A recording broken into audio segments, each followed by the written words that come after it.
All right. What is up, YouTube? What is going on, fellow fantasy people? And of course, what is up, the catch fam? Hope everyone is doing fantastic tonight. You guys already know what time it is, man. Week 11 fantasy Q&A. We got Steven in the house. What is up, my guy? Nothing much. Had to represent for the Washington football team. Big time win against the Tampa Bay Bucks, and I also had to represent for Chase Young. You want to give a little insight into the gift that you got or your daughter got? That'd be a good Yeah, segue. my wife and I's and our daughter's baby shower. Who's the baby shower really for? I guess. I don't know. Yeah, that's what I was gonna say. It's not for you. Yeah, yeah, it's not for me. I know that much. Yes, Steven. One of Steven's gifts to us was a baby jersey, and that jersey was Chase Young on the same day that Chase Young got injured. So you guys can thank Steven for injuring Chase Young and cursing him. Uh, Also got us a Broncos onesie and beanie. So who knows what that means for the Broncos? But Steven may have some impact on the rest of their season as well. So Well, I will say this: they did get their butts whooped by the Eagles on that's that true. same day too. So That's true. little Yeah, concerning. Little concerning. there you go. There you go. Steven had. We both had the power to curse players and teams. We Yeah, found out yeah, this we year, do. We do. especially me. All right, so week 11 is here. We were just chatting briefly. Chiefs Cowboys, a big game. Uh, Hmm. you know, not a lot of. I feel like we're at like the Rams are trending down. I mean, there's some interesting things happening at this point in the season. Uh, let's just briefly go over. We got oh gosh, my app's still on week 10. Week 10 is over. Come on. I'll tell you what, just off the first glance, a couple games that I've got my eyes on. This Packers Vikings game, there's a lot at stake there, right? This Vikings team is a lot better than their record signals. They've lost more competitive close games than any other team I can think of offhand. And I honestly think they have a better squad at times than the Green Bay Packers this year. Sure. Another one's that Colts Bills, that playoffs rematch, right? Yeah. Ton of players there that are fantasy worthy. It's going to be tight. It's going to be really competitive. But yeah, we already said it, man. This Cowboys Chiefs game, it's going to be nuts. It's going to be a fun one. Highest over under right now, 56 points. Niners Jaguars. Yeah, that right there. That's a good one too, man. Shit, but Yeah. we just saw the Niners looked icy, man. I tell you what, I got to just go on a tangent real quick.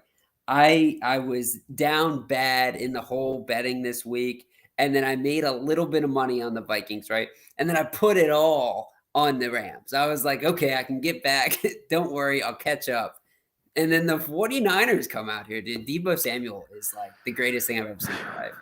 Yeah. Yeah. Bad game to bet on. I'm sure. Sure, you Yeah. weren't the only one. Yeah. How did I miss that Odell Beckham was lined up against Josh Norman in that game? That's a fun one. I didn't Remember? even think about that. Yeah, of course I Remember remember that. That was that was awesome. that's a thing. Remember Oh, it's that? definitely a thing. They did not like each other at all. Yeah. I do think it's funny though, right? OBJ comes to the Rams and they get absolutely wiped out. And there was a pass that got intercepted, and apparently OBJ was definitely responsible for it. So it's just kind of funny, You sent me that GIF of Baker Mayfield sitting on the couch saying, Yeah. "Ha ha," that's what you get. But Yeah. Yeah. it's true. Von Miller played last night. You got Not a lot happened there. So, Did you see that pancake that George Kittle put on him? George Kittle put uh, him in the dirt. oh really? In I the saw dirt. that. I saw him and Hushek get into it a little bit, but we're at an interesting point in the season, right? Can you believe like we only have like 6 real weeks left? I think the way that the NFL made the schedule, we truly do have 7 weeks left through week 18. Like, Mhm.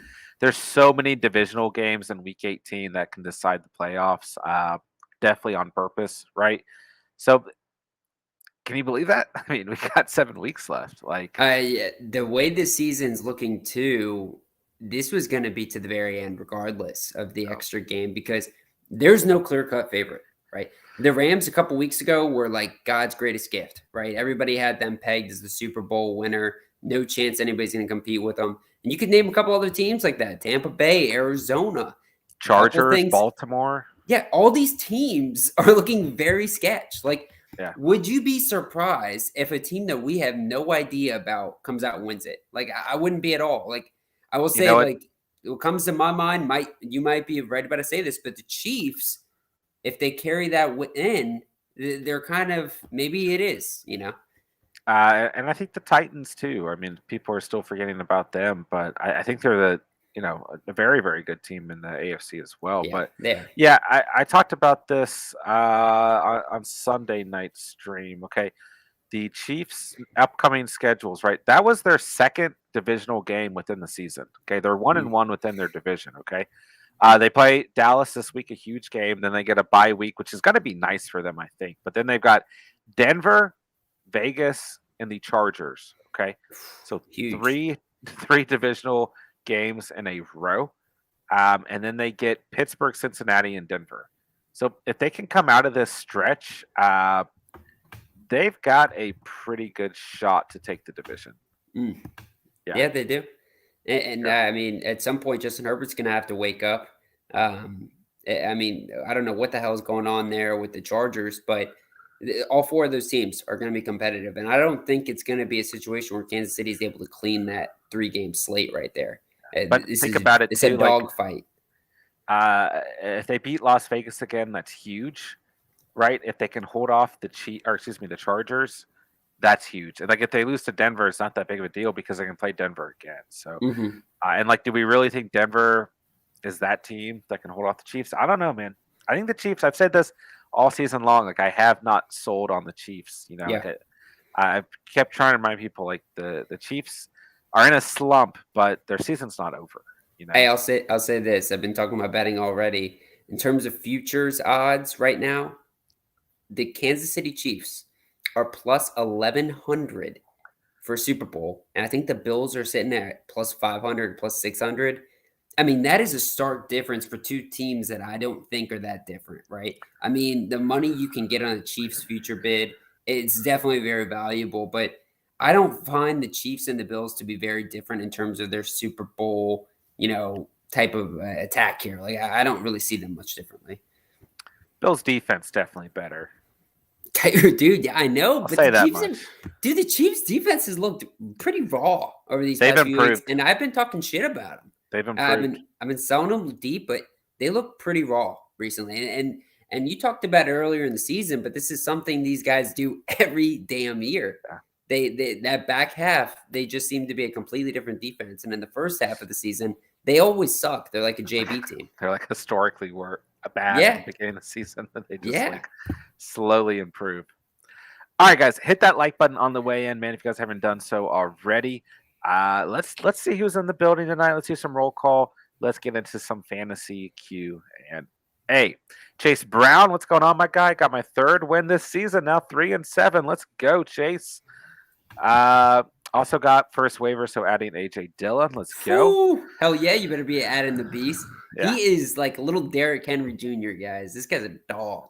Steven's been holding AJ Dillon all season long, so he's very happy about this. I'm stoked about this one. I can't wait to play him this week. Jason, what's up, boys? What's up, Jason? Maybe who would you rather have, Gibson or Montgomery? Montgomery all day long. Montgomery all day. For so many reasons, but just look at strength of schedule, if anything, man. It's much, much, much better for Montgomery. You can look at strength of schedule. You can also look at what these guys have done last year, right, as kind of a comparison point. We really like Montgomery here at the catch. I tell you what, we love him. But Gibson, man, he looked very shaky all through up until basically last week, coming off the bye. I will say he did look healthy, right? So that's definitely encouraging. But the one thing about Gibson is he is damn sure game script dependent. Because J.D. McKissick surprisingly didn't really do anything in the Tampa Bay game. Everybody thought it was going to be him and Gibson was going to suffer. But, hey, man, in any given week, the game script goes a certain way. Gibson loses those third down touches, and he also might lose more than that, right, if they're behind. Sure. Super touchdown dependent. Jerry, what's up, my brothers? What's up, Jerry? Good to see you. 5-0 in the Catch Fam. Oh Jerry yeah, is you are. dismantling the Catch Fam fantasy league this year. Yeah. Chase says you need to lose. Yes, he Team's does. too OP. Yes, he does. Trey, evening gents, Burrow or Wilson this week? I think the safer play here has to be Burrow. Hmm. Much safer floor with Burrow, maybe higher ceiling with Wilson, but I'd still lean Burrow here. Yeah, I mean, I'll just say this. In the Catch Fam League, I've got Russell Wilson on my team. I've been sitting on him in IR for a little bit. Joe Burrow is a free agent, right? He's a waiver wire pickup. I am going to try to start Joe Burrow if I'm lucky enough to get him over a guy like Russell Wilson. And one of the things is this, right? Russell Wilson's got a brutal matchup against Arizona. I think it's very tough, right? They obviously just got dismantled by the Carolina Panthers, but this is a tough matchup. That defense in Arizona is very raw. And here's another thing. Everything I've been hearing is that Russell Wilson really rushed it back, right? Yeah. I don't know if he is really ready for this. And until he proves to me that he is ready, or I can at least bank on this guy to be a consistent start, I'm not starting him, and especially not in a bad matchup. So I think here in this example, if you're lucky enough to start a guy like Joe Burrow and bench a guy like Russell Wilson, I say you can do it. And I think you can do it pretty good confidence. I mean, Joe Burrow is going up against the Raiders, who just got 41 points hung up on their head against Kansas City. I don't mind that. And I will say this about Joe Burrow as well. This is a player that if he's available on waivers, it's a good matchup here in Week 11. He's got a couple tough matchups coming up, but with that being said, he does have one of the easiest playoff schedules for quarterbacks as things stand today. I mean, Week 15 is not great versus Denver, but then he sees Baltimore and Kansas City. It's a good time to go out and get Burrow too and lock him up because he's going to be pretty valuable down the stretch as well. Coming off that bye, I think this Bengals team's going to be hungry. I think it's a big game for them to come back after that absolute ass whooping they took by Cleveland before the bye week. I think I'm going to go ahead and put in a waiver in the Catch family Screw for you, Joe dude. Burrow. Come on, man. You don't even need him. Who's your quarterback again? I know you don't need his ass. Josh Allen. Yeah, screw you. That's what you get for. I forgot who you picked up, who I wanted the other week, but it's okay. I mean, your team lost in our personal league, pretty devastating. Dude, I've lost 3 games in a row in the Catch Fan League. Yeah, man. Jerry says Steven in his tangent. If I can get past this week, I have the easiest matchup of the season in Week 12. Is that when we play? Yes, it is. Oh. We play next week. Yeah. You and Jerry? Oh, I don't know about that. I think Week 12 might be me and Jerry. If not, it's Week 13. So I tell you what, my team's an easier matchup than John's team. That's for damn sure. If my receivers don't show up, my team is pretty bad. All right. Trey, also flex Mark Andrews or Eli Mitchell in full PPR. Right off the bat, I want to say Mark Andrews because Eli Mitchell might not be playing. He broke a finger. His status is uncertain, last I read. Mm-hmm. Let's see here. He's getting a procedure done Tuesday, but he broke a finger. Questionable right now, and I would say, for all those guys who maybe hung around on a guy like Jeff Wilson or maybe Michael Hasty, this could be a spot start for guys like that, especially Jeff Wilson. But yeah, I mean, it sucks too because this would have been a juicy matchup against the Jacksonville Jaguars for Elijah Mitchell. The Niners we're feeding this guy the ball. Oh, man. Yeah. He's a good running back. I think Kyle Shanahan likes him a lot too. And I don't know. I don't want to read too much into that game, but maybe the 49ers. Going to get Jacksonville, Minnesota, Seattle, Cincy, Atlanta. Tough matchup Week 16 with Tennessee, then Houston. Holy shit. Dude, didn't you just identify him as a guy that you need to go out and grab or keep because of that strength of schedule? That sucks. Yeah. That sucks. This guy was an absolute winner. Of course, I just dropped Jeff Wilson in our league, too. Well, now that we're talking about it, we know we're going to be going after him. He's picked up. Who picked him up? I don't remember off the top of my head, but someone picked him up. Yeah, Bastards. Last week. So I like Mark Andrews here. But if Eli Mitchell plays, I think he's the better play here. You got to do it if he plays. Yeah, do it. I just think the volume is there. And, I mean, while Chicago is number 5 against opposing tight ends. Like Mark Andrews is still Mark Andrews, right? Uh, if Mitchell plays, though, I think it's Mitchell hands down. Yeah, for sure. Jerry at John, is that a new mic? It is. It is. Let me know how it sounds. Steven said I sounded a little fuzzy earlier, made me very self conscious before going into the stream. So let me Glad I know. could do that to you, John. Let me know, Jerry. Kyle Ellis, PPR redraft. I'm 7-3. First, 8th trade. Dylan for Mitchell. Our running backs are Mixon, Aaron Jones, and Carter. All right. So redraft. So first / 8th trade, Dylan for Mitchell. Okay. I think I'm following this. Maybe I'm not. I'm not getting the 1/8 trade here, but I will say this. If I'm looking at a trade between guys like AJ Dillon and Mitchell, I think you're trying to evaluate a, short term and a long term gain here because AJ Dillon is a guy that can absolutely win you the next couple weeks. He's Uh, that kind of guy. I think he's got that Aaron Jones volume. I almost think he's more. I don't know. I like him a little bit more than Aaron Jones at times. He's a hell of a back. He's a really good pass catching back too, and that's the thing that people don't think about. But this guy's a beast at pass catching and running the ball. yeah, I mean, I like AJ Dillon as much as you, but I really think that in 3 weeks, Aaron Jones will be back. So you have to look at Yeah, I it from agree. that perspective. I think they're going to give Off him the bye two week. weeks off, right? And then he gets the bye week. And then I think that, and don't get me wrong, Dylan's still going to be utilized even when Jones is back. But Hmm.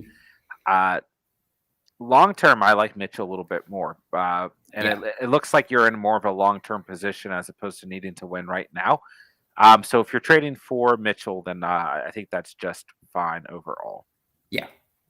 All right, let's see here. And if you need us to clarify anything, if in terms of the redraft stake that's in there, let us know as well. Hmm. All right, Hollywood, what's up, guys? Miami Patriots or Niners defense this week, and is Foreman worth the pickup? I'll let Steven take the defensive question, then I can answer the next question there. All right, yeah, that sounds good. Yeah, I definitely think the Patriots are the answer here, and I don't think there's too much to think about either. I get it, the Miami defense, what they just did to the Ravens, they're also on the must-start defense video list.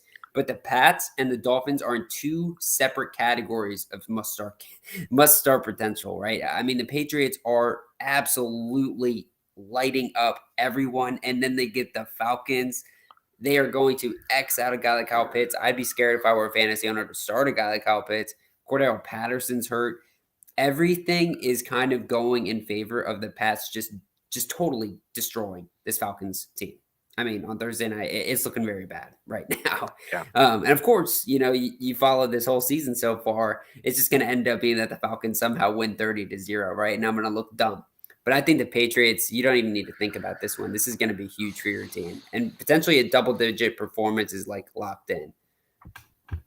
Yeah, I would rank these guys personally: the Pats, Miami, and then the Niners. But don't be upset if for whatever reason you end up with the Niners. Like they've quietly put up either 2 or 3 double-digit fantasy points in a consecutively, and they get a very very bad team overall in the Jacksonville Jaguars, right? So Yeah, uh, Yeah, I just want to add one thing to that in case anybody in this stream has seen the defense video. That 49ers team, there's good arguments to say that they could have made that must start list. And it's definitely a defense worth consideration this week as well. The 49ers proved a lot to me against the Rams, right? They definitely showed me that they're a good unit and they're getting stronger over the season and off of that bye week. So you can consider them, but the Pats, again, are the must start here. sure. Is Foreman worth the pickup? I'd argue yes, but at the same time, it depends on who you're dropping for him, right? If you got a player that you feel is disposable, right? I mean, it depends on your roster, right? Uh, Julio Jones, I don't know. Uh, Russell Gage, right? There are definitely players who are owned right now that are worth dropping, right? Then yes, because I don't think you should go out and make them like one of your starters right away, but at the moment, it looks like Foreman is molding into the Titans' primary running back. AP is going to get the goal line touches, and then McNichols is your third down package type guy. Okay. That's how I'm predicting things unfold. We talked about this in the waiver wire stream as well. But at the same time, how valuable does that make him? It's hard to say because I do think that AP will cut into any potential touchdowns. Even at times, McNichols will as well.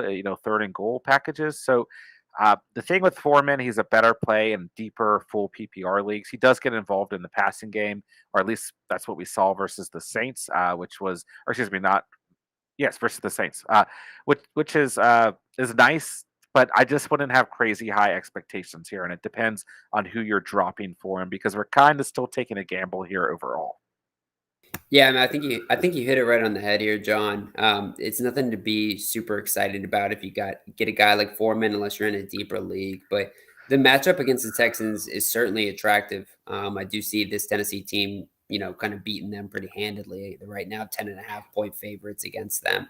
But Foreman and AP, you are going to get kind of a back and forth with that goal line work. So, and I think that's where all the value is going to be, right? In this Tennessee backfield, you want the guy who's going to get the touchdown, Yeah. and it's kind of a crapshoot. So it's not something to really rely on, but I do think he's got good value for you, maybe long term, if he gets more and more involved in this offense. I absolutely agree. Absolutely agree. All right, A-Rod 99. What's up, y'all? How do y'all feel about Barkley? I love Barkley down the stretch, man. Listen, first of all, here in week 11, if he plays, if he's healthy, don't be afraid to start him versus Tampa Bay. They've dropped to the 16th worst team Yeah. against opposing running backs in the league. In the past couple of weeks, they have not played very well versus opposing running backs. And they're going to have Philly, Miami, the Chargers, Dallas, Philly. Tough matchup versus Chicago. And don't get me wrong, Miami's number 13 and Dallas is number 7 as well. But nonetheless, man, I mean, that stretch is still very, very attractive. And those are still, I mean, games that a guy like Saquon Barkley can play pretty well in, right? So I like Barkley a lot moving down the stretch. He did come up in that stream we did, not this previous Friday, but the Friday before. Oh, no, that was this previous Friday when we did the playoff schedules and players to own. He was a player that came up for us. So I feel very good about those of you who own Saquon Barkley, except for Steven. But for the rest of you guys, I feel very good about it overall. Yeah, you hear my jubilant screams over here. I'm very pumped about him long term, and Yeah. you hit it right on the head again with this Tampa Bay defense. Without Vita Vea, especially, I think they're going to plunge even farther than 16th, right? Yeah. And also the thing is, you marked out a couple defenses that are maybe a little bit better against the run, but guys like Saquon, guys like Christian McCaffrey, some of these pass catching backs, right? They get a ton of their value from the receiving end. They're kind of immune to the matchup, right? Because they just do so much for their squad. And I think the Giants coming off a bye week, I'm hoping they get healthy over that bye week. And man, if Saquon's in there, I think he's in a position where you can put him in there, right? He's definitely going to see limited work, though. That's the thing. It's going to take a couple games until he's at that kind of high utilization rate, because Booker was getting it done before he was getting back and healthy. I miss Devonta Booker already, man. I know you do. I know you do. I miss him already. All right, Chase Brown, thoughts on Pitts this week? Worried against the Pats? Yeah, I think we touched on this a little bit already. It's not a great. I mean, this is really your only X factor if you're Bill Belichick. So it's a bad situation. I don't think Patterson's going to play. Mm-mm. And so that leaves nobody, right? And New England is already the second best team in the league against opposing tight ends. I would definitely tamper expectations for Kyle Pitts this week. I don't think he's going to have a very good week. Yeah, I mean, I would definitely look at other options, guys like Dan Arnold, maybe a guy like Conklin who might be available on waivers too. I don't know about exactly how the Packers have been on the year so far, but there are other options I would think about, because I get it. Kyle Pitts is so good. It's sometimes hard to pivot off of a guy like that, but this could just be a week where like the Pats totally make him a non-factor in this game, because if they do that, this is the easy wrap up for them. Yeah. Yes. I'm worried as well, Chase. Yeah. Jason, should I trade Debo for Adams? What do you guys think? I mean, coming off of that big week, you're definitely in a position where you can do that. But like, I honestly just don't know can I really say that Adams is going to be better than Debo rest of the season. Like, Listen. I can't do that. Adams is number 5 on the year. Okay, let's go over Adams' schedule first. Okay, Hmm. and then I want to tell you about Debo Samuel's remaining schedule. Okay, like I said, Adams respectively number 5 on the season. He's got some very good matchups coming up. Okay, Minnesota, the LA Rams, tough matchup with the Rams because he's if the Rams have any sense left in them, they'll just stick Ramsey on Adams this whole game. Yeah. Then he gets a bye week. Okay, the Niners have already had their bye week. Okay, gets Chicago a great matchup, a tough matchup versus Baltimore. Then Cleveland and Minnesota. Those are good matchups, especially facing Minnesota twice. Okay, so Hmm. there's a lot of reasons to want Devontae Adams on your team for this ending stretch of the season. But Debo Samuel, man, he gets Jacksonville number 24, Minnesota number 26, Seattle number 12. But don't let that fool you, man. Seattle secondary has played very flimsy at times this year. Hmm. Then Cincinnati number 22, Atlanta number 25, Tennessee number 32, then the Houston Texans number 20. Beautiful. Uh, it's really more favorable for Debo, and he's been better on the season. Okay, has he been banged up at times? Yes. Does Devontae Adams also have a relatively favorable schedule remaining? Yes. This is a tough one, right? Like Yeah. you could make the argument for either guy here. I mean, I got nothing bad to say about Devontae Adams whatsoever, but it's a I, really tough call. yeah, I mean, I'm gonna say this that is a super tough one, and it kind of it's kind of one of those things, right? Where at the end of the day, it's like, okay, do I want to have a guy, paired up with a guy like Aaron Rodgers, or have a guy paired up with Jimmy Garoppolo / Trey Lance? The 49ers have been so bad, but Debo Samuel has been like everything for this offense. So Yeah. he's been able to overcome how shitty this 49ers team has been, how disappointing they have been. But man, if you could get on a guy like Adams, with how good he is, with positive TD regression, I think still in play for this guy on the back stretch, it might be worth it, right? Especially if you are a lover of the Packers, a lover of Rodgers. I totally could understand that. You can really argue it either way. You could. It really Yeah, depends on what you want there, because I yeah, think both these guys are going to finish top 5. Like sure, that. sure, That's a sure. good stand to go with either way. Yeah, uh, it's really, really hard to call. Yeah. All right. Jason also asking start Montgomery or Pittman. For me, the Ravens are 21st against the opposing running backs on the Hmm. season. The Bills are pretty good overall and very good against opposing wide receivers. So I lean Montgomery here, but I Yeah. also tend to lean to the running back position. You can make the argument for Pittman even going up against the Bills. If anyone's likely to score a touchdown in this game for the Colts outside of Jonathan Taylor, it's probably Michael Pittman. But I think Montgomery's the safer play here. Yeah, I mean, I would too, and I do think it's going to be a really tough matchup. If Wallace is probably going to be following him, or it could be White that's following him. Either way, those guys are absolute beasts at the corner position. Sure. It could be tough for Pittman, and Pittman's going to have to score a touchdown for you to really be happy and about starting him over a guy like David Montgomery, who could be in for a really good week. Lorenzo, Mike Williams, or Hunter Renfro. That's tough. I'm leaning Renfro. It's a Yeah. bit of a better matchup overall versus Cincinnati. Um, and then when we look at Mike Williams, just really scares me, man. Dude, he's really, I think something's bad with him. I think he's hurt or something. And I only say that because this is like two different people over the past couple weeks. Like he is not looking good. You can't rely on him. And I understand, right? He dropped it. I mean, he could have scored a touchdown, right? He came very close to getting that touchdown. He got the target in the red zone. So if he had gotten that conversion, he scored there. Maybe his performance looks a little different. But either way, I'm very hesitant about a guy like him. And going up against Pittsburgh, it's not a tremendous matchup, despite the fact that Minka Fitzpatrick's out and TJ Watt's out.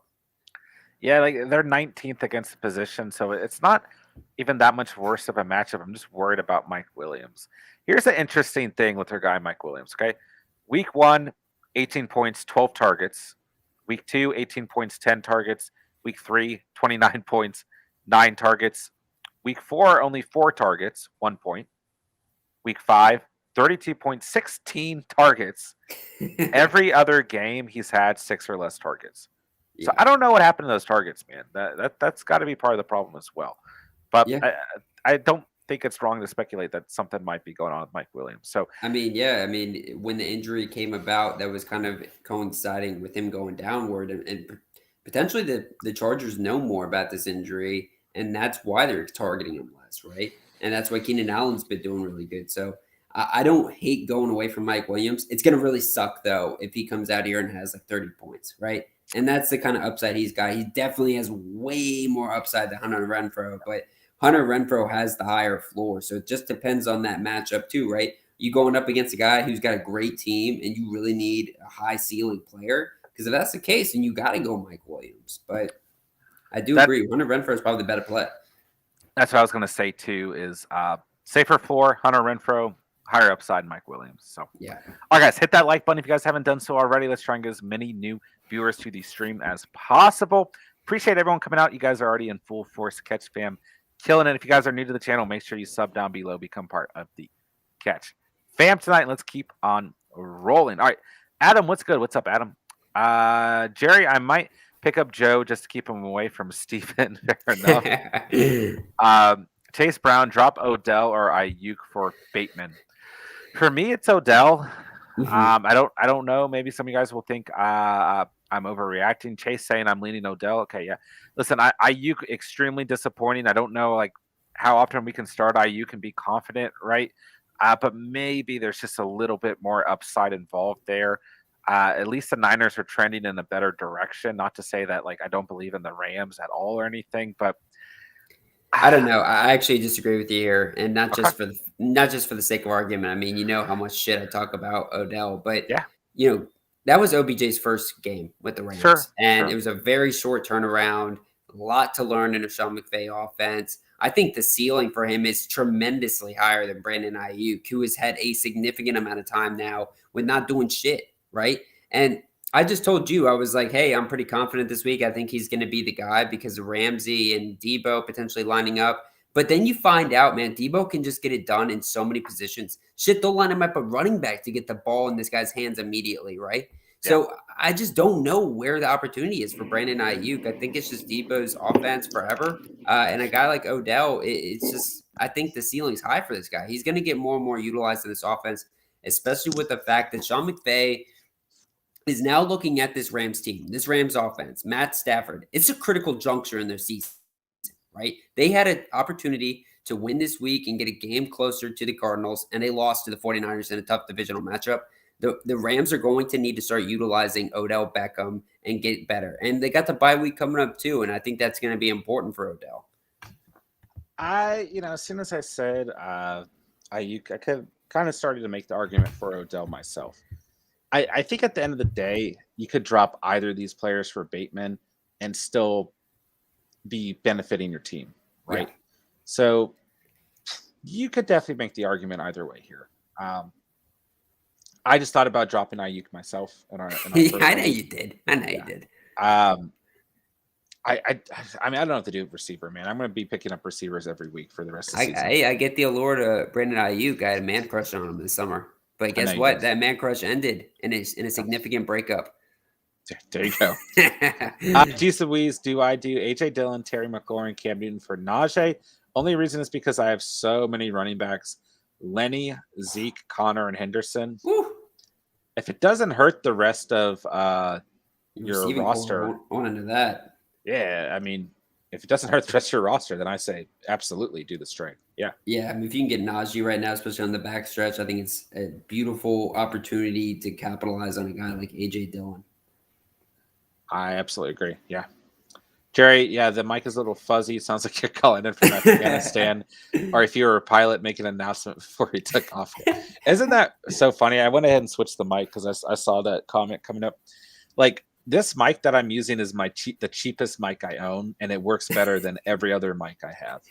Dude, it's so reliable, man. It's just the reliable. It's the Hunter Renfro. It's the Hunter Renfro. Look at this shape. Look at the shape of it, dude. It's like it's so weird. A perfect 90-degree angle. Yeah. So, guys, my advice to you is, even if you do research on Amazon and you spend more money, just don't trust any mics that you get. Just buy the old what is this brand? Turtle Island or something? I actually love the angle. Right? Isn't it? It annoys me, dude. It's like a GameCube. Yeah. Yeah. This is like the best mic I've ever owned. This is the greatest thing I've ever. This is one of the happiest times of my life. There you go. All right, Jew. Hey, Catch Fam. Thinking I'm dropping Ayuk. Should I get Michelle, Jeff Wilson, Bateman, Arnold, or Hunter Henry? I really like Hunter Henry here, but I think Bateman and Wilson provide some pretty good value as well. Mm-hmm. Wilson a little bit shorter term value. I mean, I would probably. I mean, listen, if Hunter Henry is available, like he has a ton of value. Like he should not be available in really any leagues at this point in the season. I actually really like Hunter Henry here, but depends on your overall roster and if you can flex a tight end or not. I would kind of personally, and I'm assuming that's Sony Michelle at the beginning there. Okay. Yeah. So I would go Henry, Bateman, Wilson, Arnold, Michelle for me. I mean, I think Michelle's a good handcuff situation, but I got a lot of faith in our boy D Tendies as well. But yeah, Henry should not be available in leagues right now. Yeah, I agree. And I would say it also a little bit depends on your roster, but I mean, if you're going to drop a guy like Ayuk, Bateman would not be a bad replacement. No, not at all. Not at all. All right. Jerry says take a chance on Hunter Henry. There you go. Jerry chatting up the Catch Fam. Shout out, Jerry. Jerry's such a good guy, right? He's a good sport. He's a good winner and a good sport. There you have it. All right, Kyle. The league is start 3 wide receivers, 3 running backs, 2. I have Javonte as well. Okay. Solid. I don't think that changes our overall evaluation from earlier too much, but it is definitely good information as well. All right. Let's see. Jew, I'm just not sure when Johnny is going to be back. I don't think it really matters, man. Like, no. This chemistry between Mac Jones and Hunter Henry is for real, and it's for real in the end zone. And that's all that really matters, you know. And I will say this, man. Yeah.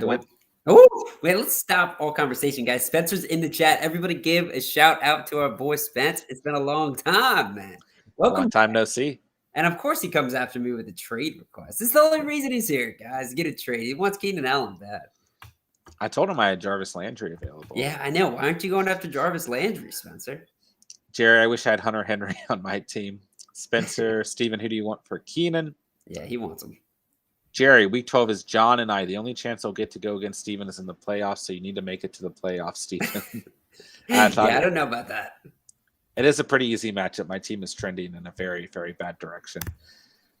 It's Crypt. AJ Dillon or James Conner for this week. Man, can certainly make the argument either way here. But I have. Where I'm going to go, man. You know where I'm going to go. All right, you make your argument then. I just think AJ Dillon is here and he is ready to show the fantasy community why he deserves to be the number one guy. AJ Dillon is the truth, baby. Let's pound the table for this guy. He's a dog. AJ Dillon, he's a tank. He's going to blow through the doors, ladies and gentlemen. I can't wait for it. Listen, I do think that he's going to have a good day. Minnesota is like 22nd against opposing running backs on the season. Last week, I put James Conner in the must-start bid because he had such a tough matchup versus Carolina. He did not disappoint, okay? Only 10 rushes, 39 rushing yards. He did find the end zone, added 3 receptions for 25 receiving yards. A very nice stat line overall. This week he's got Seattle, okay? I just don't think that we can bench James Conner at this point in the season. Going up against the second-to-last worst team against opposing running backs. And listen, he leads the league in rushing touchdowns. He's played phenomenal. Like, I get the argument for AJ Dillon, and I'm not against it. But look, just pull it up. Look at his stats and look at just the rushing touchdown part of the stats and look at nothing else. I agree. And I listen, I think you could start both of these guys, right? I'm assuming you have 2 other running backs or at least 1 other running back that you're not willing to replace with. But if you can start both of these guys, flex one of them and make one of them your RB2, it's worth it. Like, I think that they're both going to have very good weeks, but I can't get past. I mean, this might be one of James Conner's, even coming off of that 40-point game against San Francisco. This might be one of his best stat lines of the entire season. We'll say I do expect Kyler Murray to miss again. Apparently, it doesn't matter. Okay. It doesn't. No. Matt, what's going on, Matt? Always good to have you here, my dude. Niners D, Dolphins D, or Titans D? Yeah, I would go Titans, Dolphins, Niners here. I just think I the agree. Titans are the guys, though. I think you got to go with them. They've been doing absolutely amazing recently. If we get the word that Mike White is starting for sure, maybe we start the Dolphins deep. But yes, the Titans defense fantastic here. Start against the truth? Yes, for sure. All right. Do you guys think Kamara plays this week? I think it's possible. Let's see if we have any updates here. And I think that he's probably going to do everything that he can to play, but at the same time, he's still listed questionable. If he does, it's a fantastic matchup versus Philadelphia. He's aiming for a comeback here in week 11. I think that he'll probably play in some fashion, but he could be limited. I mean, Mark Ingram's a good enough fill-in. This is a very winnable game for the Saints, although they're kind of in a questionable spot on the season. The Eagles are one of these teams that will do everything in their willpower to beat you. So I could see this going either way, but I have good confidence in Kamara at least strapping up on the week. All right, James, DK or Hopkins for playoffs, PPR. DK. Just been the more consistent guy.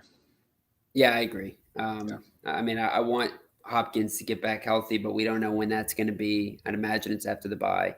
But either way, I think DK's just been the consistent guy, and you've got the ceiling of potentially Russell Wilson comes back healthy. I mean, it's just going to raise it up. Let's hope so. I mean, Yeah. I was just literally thinking, was the Seahawks team better with Yeah. Tito Smith? Maybe they put a point on the board, right? Yeah. DK's got some pretty favorable matchups coming up. Let's see here. I mean, I just don't know when Hopkins is going to be back, man. Yeah, I mean, even before that too, we had people were asking, do we trade him? What do we do? Do we trade for him? That was all season, right? That was before the injury, guys, and that's because this offense just has so many mouths to feed. It's just like why you guys keep asking about Stephon Diggs and trading him, Yeah. but then you see Stephon Diggs, he has this big time week, right? These guys have that caliber performance in them, but when you have so many mouths to feed, it really tanks your value. And a guy like DK Metcalf, man, I just think there's less mouths to feed, and he's been just really doing it on a more consistent basis. Which at the end of the day, that's what we're trying to look at here.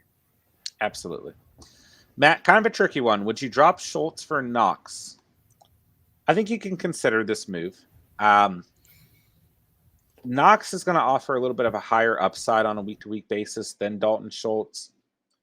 And I think when Knox is fully healthy, he's certainly the better player between the two. Okay. I like Dalton Schultz a lot, man, but he has been trending downward as of late from, those couple of weeks where he was very consistently giving us double-digit fantasy points. So, I don't think starting, Schultz's floor is probably equal to Knox's floor, but Knox's ceiling is much, much higher than Dalton Schultz. So I like both of these guys, but I would argue for Dalton Schultz when healthy here. Okay. All right, let's see here. Tajakarp.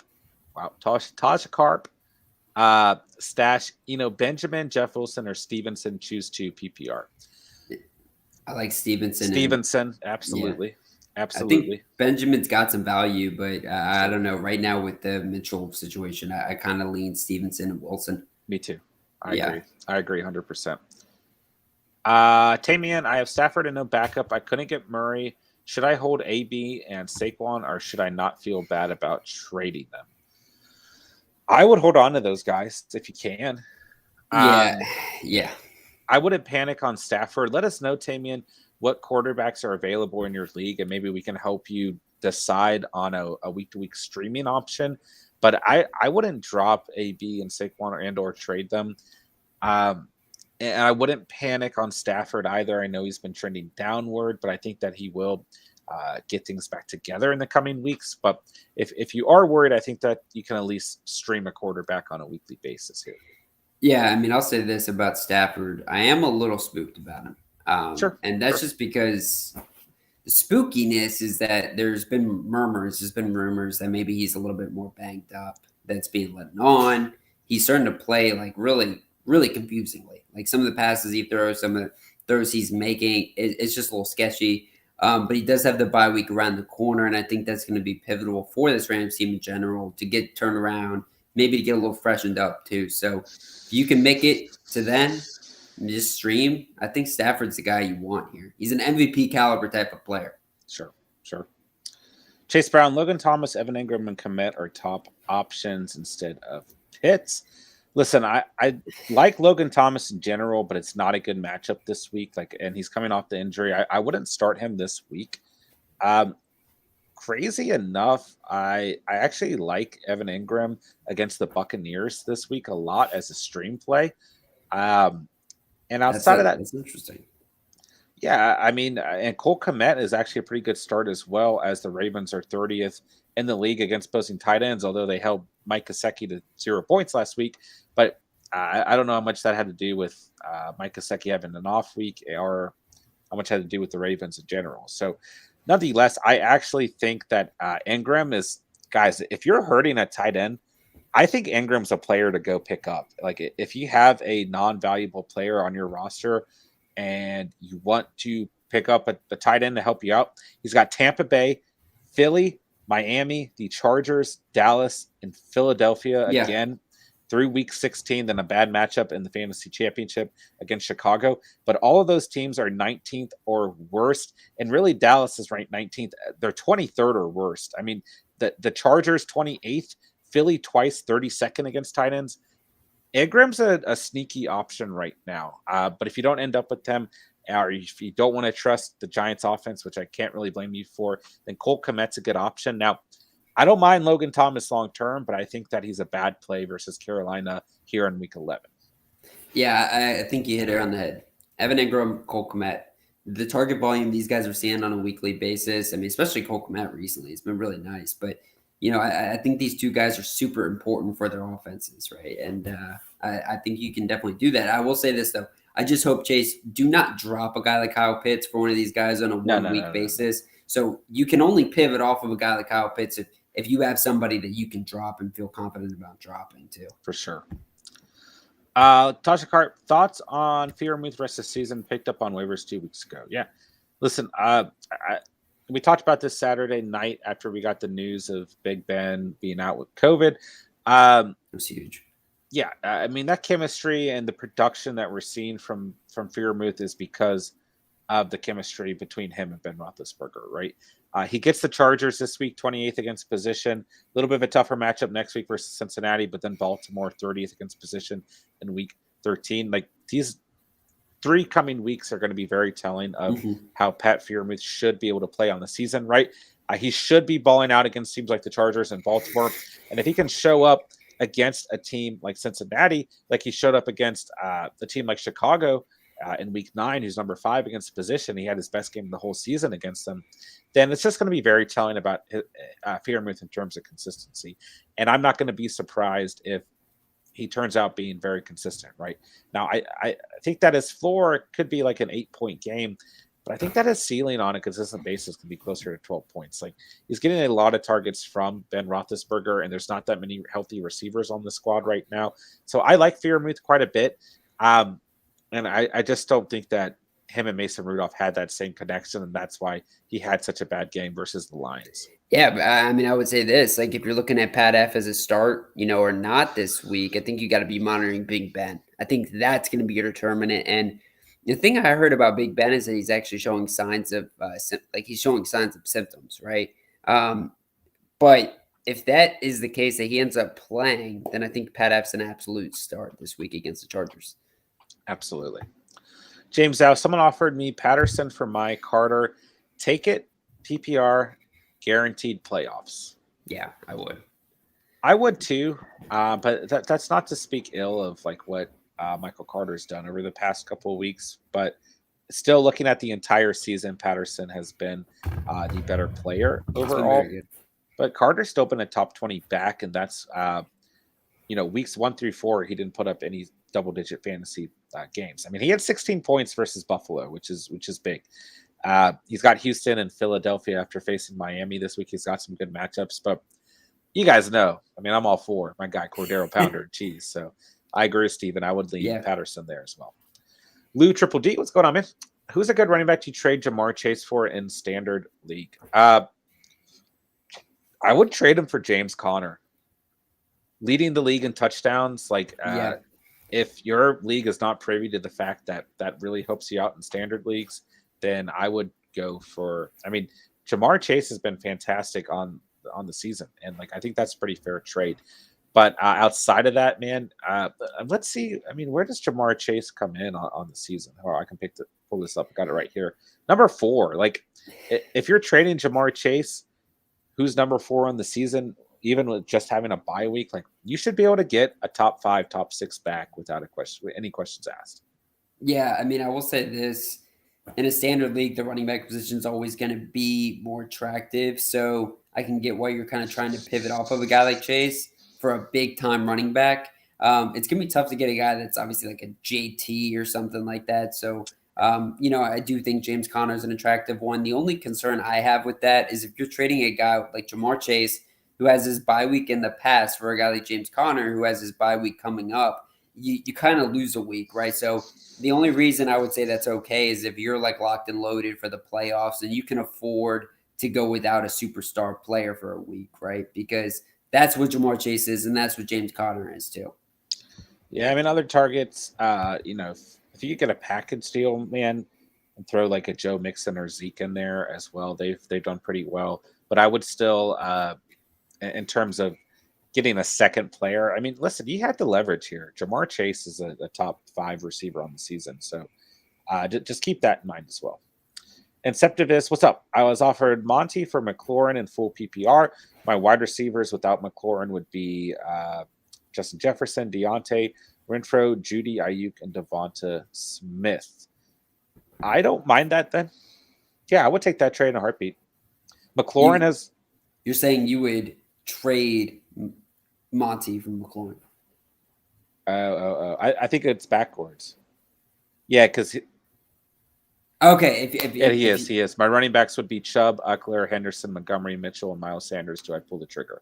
Yeah. Yes, because the main thing for me is McLaurin's got one of the most difficult remaining schedules for the position on the year. And then, I mean, as long as I'm reading that right, and that's Justin Jefferson. You got him and Deontay Johnson. You're set there. Renfro and Judy and Smith, to some degree, Ayuk, are all good enough bench players to have fill in the void if anything happens to those top 2 guys. But then looking at this running back squad, I mean, oh my gosh. Chubb, Eckler, Montgomery, Mitchell. I don't care about Miles Sanders, but just those first 5. Mitchell, Henderson, and Montgomery all in the top 5 for playoff strength of schedules. And then Chubb and Eckler, while they're on the tougher end of things, doesn't really matter because they're Nick Chubb and Austin Eckler. So, yes, I would pull the trigger as soon as you can. I would definitely do that. All right, guys, trying to catch up with the chat here. We're a tad bit behind. You guys are killing it tonight. Make sure you guys smash that like button, man. Make sure if you are new to the channel, you hit that sub button down below. Become part of the Catch fam, and we will keep on rolling here. I can't believe it's already practically been an hour. Okay. Ronald, what is going on, my dude? Always good to have you here, my guy. Kyle, should I pick up Dan Arnold to play over Freiermuth or just keep Freiermuth? I would roll with Freiermuth this week as long as Big Ben plays, okay? Mm-hmm. If he doesn't play, then I think Dan Arnold is a great stream and replacement there. Omar1618, I got offered Patterson, Derek Carr, and Johnson for Kyler and D-Hop. Should I accept? It depends on your full roster, and it depends on which D Johnson that is my next question as well, because there are a couple. If it's Deontay Johnson, that's kind of best case, I would imagine. But honestly, I think if you're in any position where you can be in the playoffs, I would not make this trade. I would keep a guy like Kyler and D-Hop because those are guys that are going to win you your leagues. And that's what I want on my team if I'm anywhere in the playoff hunt, right? You could be the last team in your playoff mix. And if you've got guys like Kyler and guys like D-Hop at full strength after the bye week, you're a completely new squad, and you are going to be in the running for the championship. Yep. I think I agree with Steven there. I don't really know how much value Carr offers you, and I think Kyler and D-Hop, when healthy, I think the thing that the Cardinals are doing is they're letting those 2 guys get healthy. I personally don't think they're going to play until after their bye week. I put mad respect on what the Cardinals are doing right now. Because if they can come out of this stretch with 2 wins, like they're right in the thick of things. You know what I'm saying? So I think they're going to actually let them get healthy, and I think it's the right choice as well. Yeah. All right, I_Ghost. What's going on, man? I have to trade either DJ Moore or Antonio Brown. Which one? Wow, that's brutal, Ghost. That is brutal. It's very brutal. I think I'm just biased towards Antonio Brown. The gamble with him is if he does not truly get healthy, which from what I've read, he's out of his walking boot. He is expected to play Monday night, or he should play Monday night. I don't want to put any faith or anything into it, man, because I've owned Antonio Brown all season long. And then with DJ Moore, like he's still a top 15 receiver. Does Cam Newton really help his value? Not That's what I was necessarily. going to say. What is the impact of Cam Newton? I don't think it's anything better or anything worse than what we've already seen on the season, to be quite frank. But I think he's a pure PPR guy at this point in time. Okay. Because now in the red zone, Cam's going to take a lot of those touches. Okay. I think you might actually be able to get better value out of DJ Moore as well, just because he has the numbers on the season too. So I think I'm leaning trading DJ Moore here, because I think down the stretch, if healthy, Antonio Brown offers more value. I'll say I just pulled up the numbers because I kind of wanted to see what's up with DJ. And half PPR, he's actually currently right outside the top 15, right? He's at 16. Last week against the Arizona Cardinals, where we saw Cam Newton there, we saw PJ Walker and Mixon as well. 4 points on 7 targets. The week before that against the Pats, 6 points on 7 targets. The week before that, 7 points on 8 targets. His best game is 10 points, and that was week 7.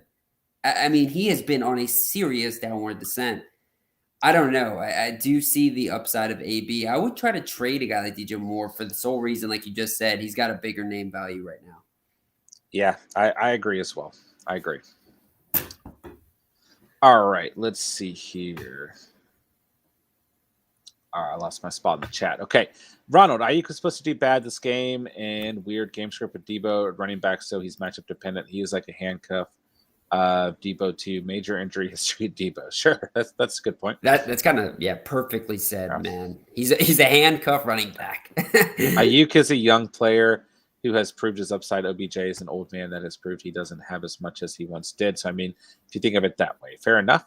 Yeah. Forgive Jonah. What wide receivers could I get for Waddle and Devonta Smith? Looking for an upgrade in PPR. I think you could land a pretty decent receiver, especially with Smith trending upward and having very, very, gosh, I'm just speeding myself up. A very easy strength of schedule. A player that I did not pick up. But sadness in your tone right now. Yeah. And Waddle. Let me cut you off real quick because I love to cut you off. Devonta Smith.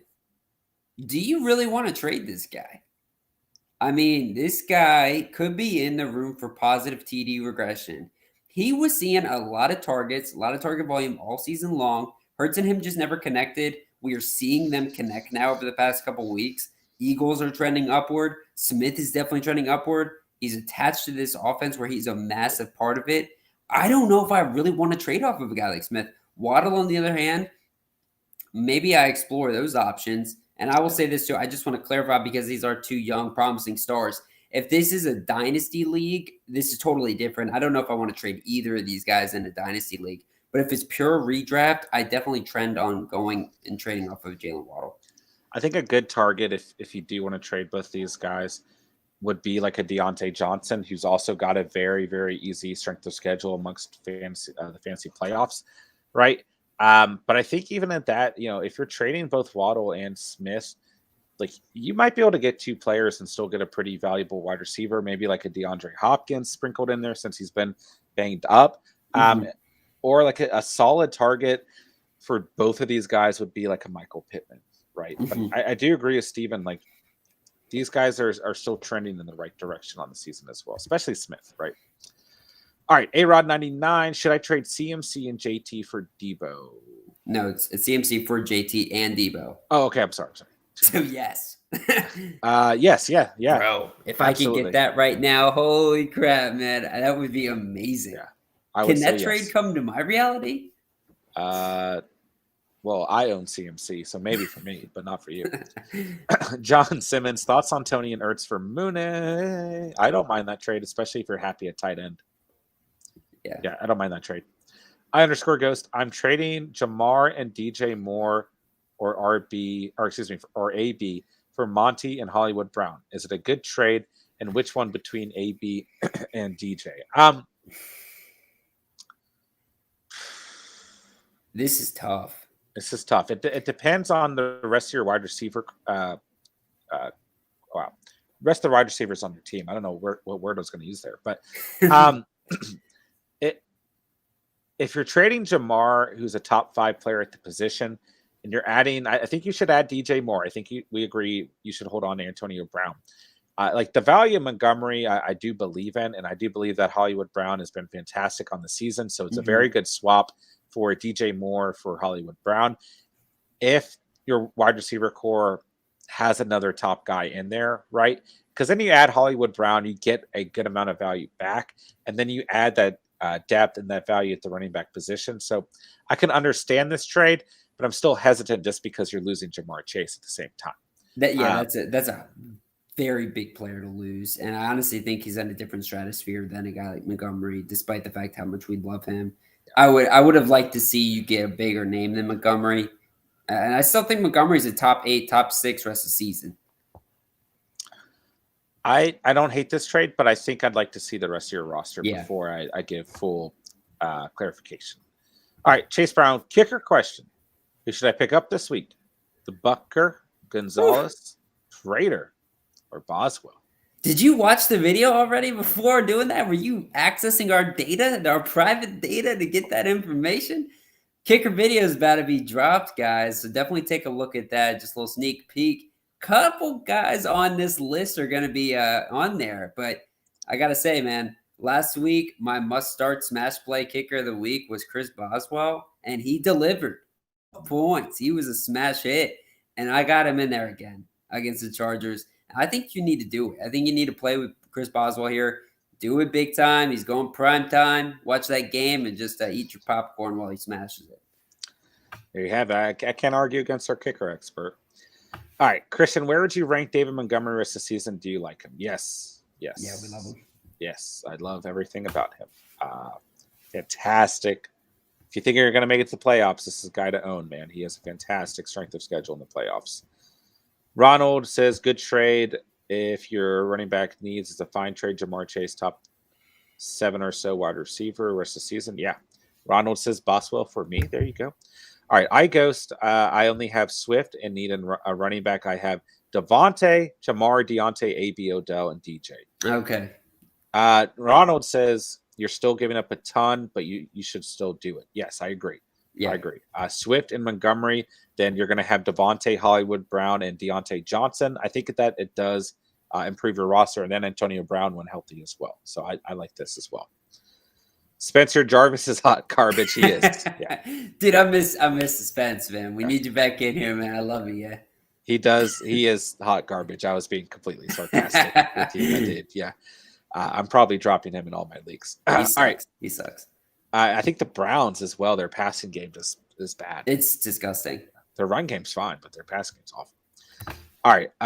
Let's see here. Matt, Hunter Henry over Schultz and Knox. Ooh. I would say over Schultz. I don't know about Knox. Maybe a safer floor for Henry, but still, I think Knox presents a lot of upside. But I like all 3 of those guys, man. The only problem with Hunter Henry, which you could really argue for all these tight ends, is that he's 100% touchdown dependent, but he's just getting it done week after week in the end zone. And Mac Jones, once they're within the 20-yard line, is looking for this guy. I_Ghost, who do I pick between Moore and AB? Moore all day long for me. Yeah, I agree. And we'll say this too: the Bucs have been struggling ever since AB left. Right? I think the Bucs are like, "Yo, we need you back, AB." 2 games they have now lost. Tom Brady needs his guy. He needs Antonio Brown back. Matt, should I pick up Wilson if I have Elijah Mitchell? I'd have to drop either Bateman, Elijah Moore, or Tony. I would personally drop Tony for Jeff Wilson Jr. if get that handcuff situation going. I don't mind that move at all. I have no faith left in Kadarius Toney. on the It's a season. bad So, week to say that with such a exclamation. versus what, Tampa Bay? Mm-hmm. That's what I would do if it was my roster. So there's my advice. Ronald AB has the injuries and he has the random day. The other two get targets and he gets none. DJ is probably going to get a boost from Cam, so I would keep DJ, I think, but I'm sure others would say different. Yeah, you could argue it either way, man. Yeah. But for me, I'm leaning AB just due to higher upside overall. Yeah. Phase 10 4, what's up, man? Just traded away Chubb for Jacobs and Patterson. Okay. Chat, what do you think? I don't hate this trade, but I would have probably held on to a guy like Nick Chubb. He does have a pretty tough strength of schedule remaining on the season. So you could take that into consideration, especially towards weeks 15 through 17. But Jacobs and Patterson, I mean, Patterson's currently banged up. Jacobs been banged up on the year. Don't get me wrong, Nick Chubb has had his own issues and COVID issues, but I just Nick Chubb is still, I think, going to be a top 5 back by the end of the year. Yeah, it just kind of sucks this week because you're probably going to lose out on Chubb versus the Lions, and Cordero Patterson probably isn't going to suit up. And Jacobs has the Bengals, right? In a game where the Raiders are struggling. So this week it might not really pay out in dividends, but 2 for 1 sometimes a better option, anyways. Sure. All right, let's see here. Andrea, pick up Daniel Jones or Cam Newton need a replacement. This is interesting. I want to lean Danny Dimes here versus Tampa Bay. Listen, I'm all for the Cam Newton hype train, man. I really am. But at the same time, he played 2 plays? He scored on both plays. That's Cam for you. He's going to start, though. He's going to start. I don't like. He is. Yeah, he's taking first team reps all week long. I think I still lean Danny Dimes against a bad defense. Okay. Yeah. But don't be surprised if Cam comes out and has a pretty good stat line as well. I mean, I will say this too. Up against the Washington football team, the over/under on this game is like 43 points. It's super low. This is going to be a smash mouth game.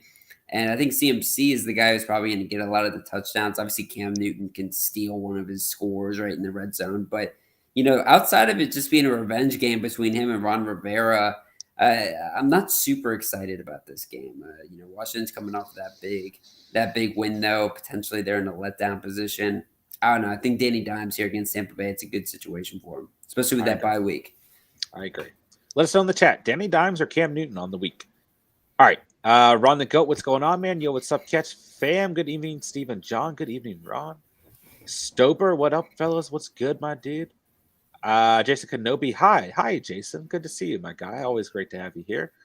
Catch Fam in full force, guys. Hit that like button, baby. Let's try and get as many new viewers to the stream as possible. If you guys are listening in and you are new to the channel, make sure you smash that sub button as well. Become part of the Catch Fam tonight. X Final Gaming, Mike Evans or Keenan Allen PPR rest of season. Part of me wants to say Keenan Allen here just because there's less targets overall in that offense. I love Mike Evans, but he is going to have these games where he doesn't see a lot of volume because Antonio Brown, Chris Godwin, Cameron Brate, Rob Gronkowski, O.J. Howard, Lenny Fournette. Who else on that team? Scotty Miller. Everyone. Tyler Johnson. Yeah, everybody. Odell Beckham. Odell Beckham. Everyone's on the Bucks, right? So just a little bit less mouths to feed for the Chargers. So I think I'd lean, especially in the past couple of weeks, right? Allen's seen that volume. It's like Mike Williams doesn't exist anymore. Go ahead, Steven. Yeah, one thing I want to add here too is the one thing with Keenan Allen in a PPR is he's going to see the better floor regardless, right? Sure. Mike Evans, the past 2 weeks, 3 targets, 4 targets, right? He has converted that into double-digit performances because he scores a touchdown. But very easily, that could have been like a super disappointing performance like he did against Week 6 against the Eagles where he had 4 targets and no touchdowns and he had 3 points for you, right? Keenan Allen probably isn't going to do that for you. Mike Evans got lucky with that score against Washington. I think because of that PPR aspect, Keenan Allen's the guy. Yeah, I agree. Jacob, should I trade Chase for Michael Carter, Antonio Gibson, and Stevenson? My flexes are very bad and have had dud waiver wire performances that have lost me games. Jacob, it depends on the rest of your wide receiver crew. I mean, this is pretty good value. This is like kind of what you would like though, where you're just getting a haul. Of running backs too. So like I Yeah. like this trade because I lean so running back heavy. Uh, Let us know what your receiver position Yeah. is, because Let's in start this there. situation, like you're getting so many running backs, it just makes sense, and this makes it a win for you. I mean, guys like Stevenson, if he ends up getting the start again, for some reason Harris doesn't play, Stevenson could have 2 monster weeks back to back, and he could just take the starting role for New England, right? Who knows how it gets sliced and diced if Harris does come back, but I think this is just like a ton of opportunity with the amount of guys you're getting here. Is it crazy to say that Bill Belichick just wants to start Ramondre Stevenson after that performance the rest of the season? I think it's crazy because you just tried to predict what Bill Belichick is thinking. But That's true. I will say that, Bill is going to go with the hot hand, and Ramondre Stevenson is damn sure the hot hand. So I don't know. I want him to start because I think he's super good. I mean, I was obsessed with him in the preseason. Can't believe I didn't spend a late round draft pick on him. But Sure. yeah, I like that pick. And I like Carter too. And Gibson looked good, right? The upside of Gibson is definitely a low RB2 at worst. All right. Ronald Stafford, he'll throw the ball. He'll get points on volume alone. He's going to be fine. Yeah, I don't necessarily disagree there. Yeah. Ingram will always disappoint you. He has so much talent, so much opportunity. He always disappoints you. He does. He does. I can't really argue there either. Chase, I don't know if I can bench Pitts. It would be difficult to do, but I would have to drop either Odell or Ayuk for probably commit or Ingram. Yeah.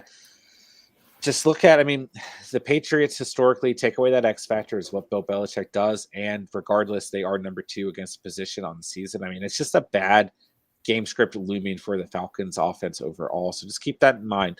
And I think you can drop Ayuk. If you really need to, you can drop Odell. But I think after discussion, we both agree Ayuk is a better drop there. And Komet or Ingram are fine streaming options for this week alone. Yeah, I will say this though, man. Like if you have, it looks like you are kind of hesitant about benching a guy like Pitts.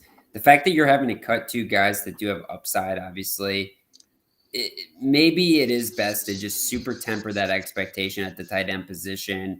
Kyle Pitts will come out there. He might not skunk you, right? Yeah. And that way you don't have to, pivot away from a guy like Pitts, who's a superstar type of player, and drop a guy for a guy like, Evan Ingram or Komet, right? So I think that's what you do. I think you just hold fast, hold tight, and just expect that it might be a rough road this week at tight end. Yeah, and that's the thing with the top tight end too. Is like, sure, even against a bad matchup, they can always find the end zone. So yeah, just tamper expectations if you don't want to drop or move on from those players, or if you don't want to bench Kyle Pitts as well. Juke, what did you guys have for dinner? Yes, most important question of every come night. on, guys. Let us know what you guys had for dinner. Juke, I love this. Steven apparently thinks that I can't cook and that I've never been able to cook in my entire life. You didn't cook for me this weekend. No, I didn't. Not for you.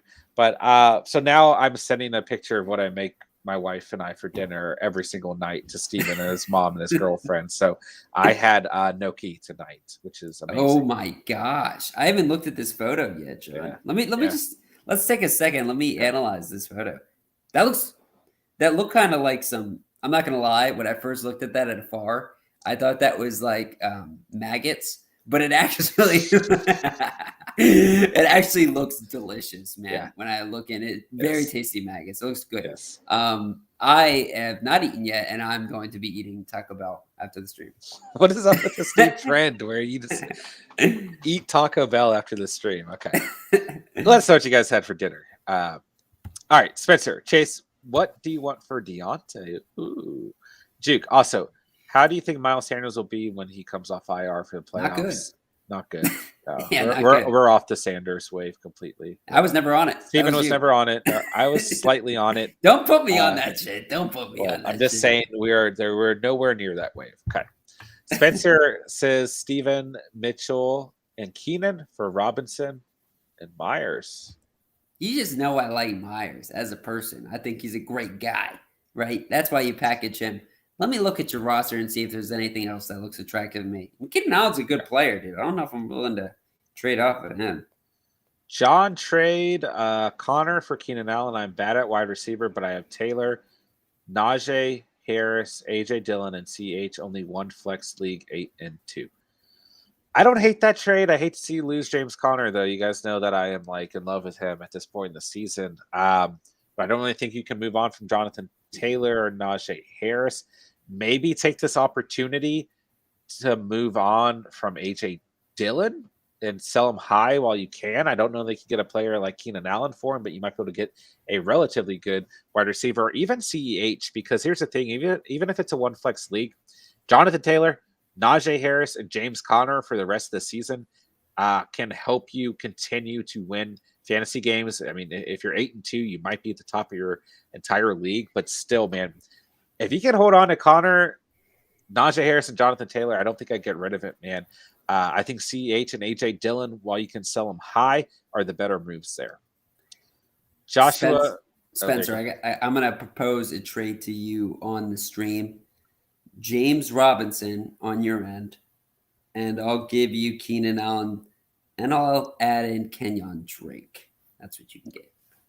All right, you guys figure that out amongst yourselves. Joshua, is Darrell Williams a drop now? CH coming back. I don't know if we want to say a drop. I think we just want to monitor. Like in full PPR leagues, Williams could still see some work or some value, I should say. But if you're hurting enough, right, and you need to make a move, then I think his volume does, dip a little bit here. Did you see that touchdown catch, man? I did. Yeah. This guy is definitely their pass catching back. Yeah. So I think like maybe some of the volume goes away, but he's not going to not be utilized at the same time. Yeah. Because CEH really didn't do anything too spectacular for this squad. Jerry, I've officially thrown in the towel in my main league. It's a tough one. Yeah. I will say stay active on the waiver wire. Don't give up because you can still ruin other teams' seasons. Yeah. So you can have moral victories, so to speak. Ronald, Cam is going to be better than Darnold. He was historically bad the last 4 games. There's no way he is not There's no way any quarterback is not an upgrade. Okay, fair enough. I agree. Yeah, fair enough. They connected with Smith a bunch of times. They just all got called back. And that was in reference to Devonta Smith, I believe. All right, Justin White. Should I start Brandon Cooks over Mike Evans this week? Cooks is matched up with the Titans. Ooh, I mean, the Giants are still pretty bad against opposing wide receivers. Maybe a safer floor with Cooks, but a higher ceiling overall with Evans, man. Yeah. And Septimus, Monty trade was accepted. My running backs are about to be feasting. Let's go. That's exactly the thing you want to hear right before Thanksgiving in the playoffs. Oh, yeah. MK, I traded Cup for Mixon, Diggs, CD. Too many of my guys have bye weeks. Hill, AJ, and Jonathan Taylor have bye weeks coming up. I think that was a smart trade. It's good value for Cooper Kupp, like 2 starting wide receivers and a RB1 as well. You're doing it strategically. Like, it sucks to lose Cooper Kupp, but it's a good trade for his value as well. I mean, I think you get 2 wide receivers that you can absolutely lock in your lineups, and you get a starting running back with super high upside. Sure. So, I mean, I think you got it there. And what you got? You have Hill and AJ and JT as well. Jeez. Yeah, I mean, the roster still looks solid overall. Yeah. All right, Justin White. Should I trade away Najee Harris, Swift, Hopkins, Emmanuel Sanders for CMC, Adams, and Patterson? Najee Harris, Swift. Ooh. This is really tough.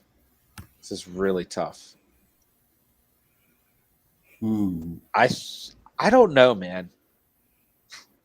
I don't know. I think you hold on to those players. I did too. Just a little bit of risk involved with CMC and Patterson being banged up. Najee Harris has been phenomenal. Swift has been phenomenal. It's an upgrade at receiver, but the running backs, it's just a little bit of risk involved. I think I'd hold off personally. Yeah. Fletcher, should I trade DJ Moore and Lamb and Higbee? Or should I trade DJ Moore and Pitts for Lamb and Higbee? I think it's an upgrade at the wide receiver position, a bit of a downgrade at the tight end position. So it kind of depends if you have another tight end that you're confident in, or if you're just willing to lose a little bit of value at the tight end position. If your receivers are hurting bad enough, But that's where I would leave it at the moment. Yeah. Jason, what do y'all think about Jonathan Taylor the rest of the season? I think he might end up being The best fantasy football player the rest of the season. Yeah, the fact that Derrick Henry's gone down, right? I mean, JT could easily take that number 1 spot. Yeah, I think he's going to be phenomenal as the season finishes out. Andrea, thanks, guys. Absolutely. You know we got you. All right. Chase Brown, possibly a solid R2 at Ronald. Wrong at Spencer. Sorry, Ronald. MK, I now have Monty, JT, and Mixon at running back, and I have CD Hill, AJ Diggs at wide receiver. Let's go. Ronald. Honestly, Mike Williams is who we thought he was coming into the season. I was pretty high on Mike Williams coming into the season, but he is definitely evening out overall. Matt, should I drop McKissick over Tony for Wilson or maybe Odell? I like McKissick. Yeah, I think you can make an argument for dropping any of these guys, but I think I'd hold on to McKissick. And I'm still willing to put some faith in Odell. Man, I got no faith in Tony left. That's fine. That's fine. You can drop Tony in that situation. You can make an argument for any of those guys, right? If you're very, very RB heavy and you feel really confident, you can move on from McKissick. But I do think he still presents those games with good upside as well. Ronald, buyer beware, don't get Belichicked. Yeah, please don't. Ayuk is wide receiver. AJ Dillon. There you go. Yeah, that's a good point. Let's see here. John, I don't want to do this, but someone offered me Brandon Cooks, Josh Jacobs, Patterson, Mooney, and Thielen for Swift and Kamara. No. I mean, like, there's a lot of good names in there, but the other aspect of this trade is you're going to have to drop 3 players. So, like, if you don't have 3 players that you can drop, and you might, then it's just not worth it in that circumstance. But B, Swift and Kamara just offering far too much value. As good as much as I like Patterson and Josh Jacobs, like unless you're just absolutely thin at like for me personally in our league, like this would make sense because I have no wide receivers outside of Antonio Brown. Yeah. But if you're not just decimated at the wide receiver position, then I'd say no. Yeah, I don't like this trade. It just hurts your running back position way too much. Yeah. Jerry, what's your go-to item from Taco Bell? Nacho Bel Grande, nothing but cheese. So literally just nachos. For me, man, a quesarito is kind of my jam, but I do like getting some nachos too. Little hack with Taco Bell, guys, just get no meat. Okay, it's 10 times better the next day if you get no meat on anything, because their meat is just like ground salt packaged into it's good. It's good. Ooh. Drink a lot of water if you guys eat Taco Bell too. Miles Sanders will be almost exactly like Kenyon. Exactly like Kenyon Drake on the Eagles. Man, Ronald's spot on with these analogies tonight. I do see those guys as very similar players. I mean, Miles Sanders is, when he comes back, granted he was already bad before the injury, but he's got to recover from that injury, which looked pretty severe. And now he's got to compete with Boston Scott, Gainwell, and Jordan Howard, who seems like he is the guy. Nick Sirianni loves him some Jordan Howard. So tons of competition for carries. And that is not even factoring in the fact that Jalen Hurts can take away all those rushing touchdowns and rushing yards as well. James, Aaron Jones and Tyler Lockett for Saquon and Gaskin. My thoughts are that Gaskin can fill in for Saquon this week as he is versus Tampa Bay and Gaskin is versus Jets. Also, I'm in a 6-man league, and I have – let's start with the first question. Aaron Jones and Lockett. Listen, here's what I'll say. Tampa Bay Buccaneers, we talked about this earlier in the stream, not as good against opposing running backs as you're being led to believe. Vita Vea's down. They've dropped to 16th against the position, and they're not good against pass-catching running backs. So Saquon's a fine start, but I don't mind Gaskin this week as well. And anytime I suggest starting Gaskin, he does awful. So maybe do the opposite. But also, he looks pretty bad. Well, he's got a very easy strength of schedule, especially in the fantasy playoffs as well. So I don't hate this trade, but just know, I mean, I don't mind Tyler Lockett because he's just so boomer bust and consistent. You good there, Steven?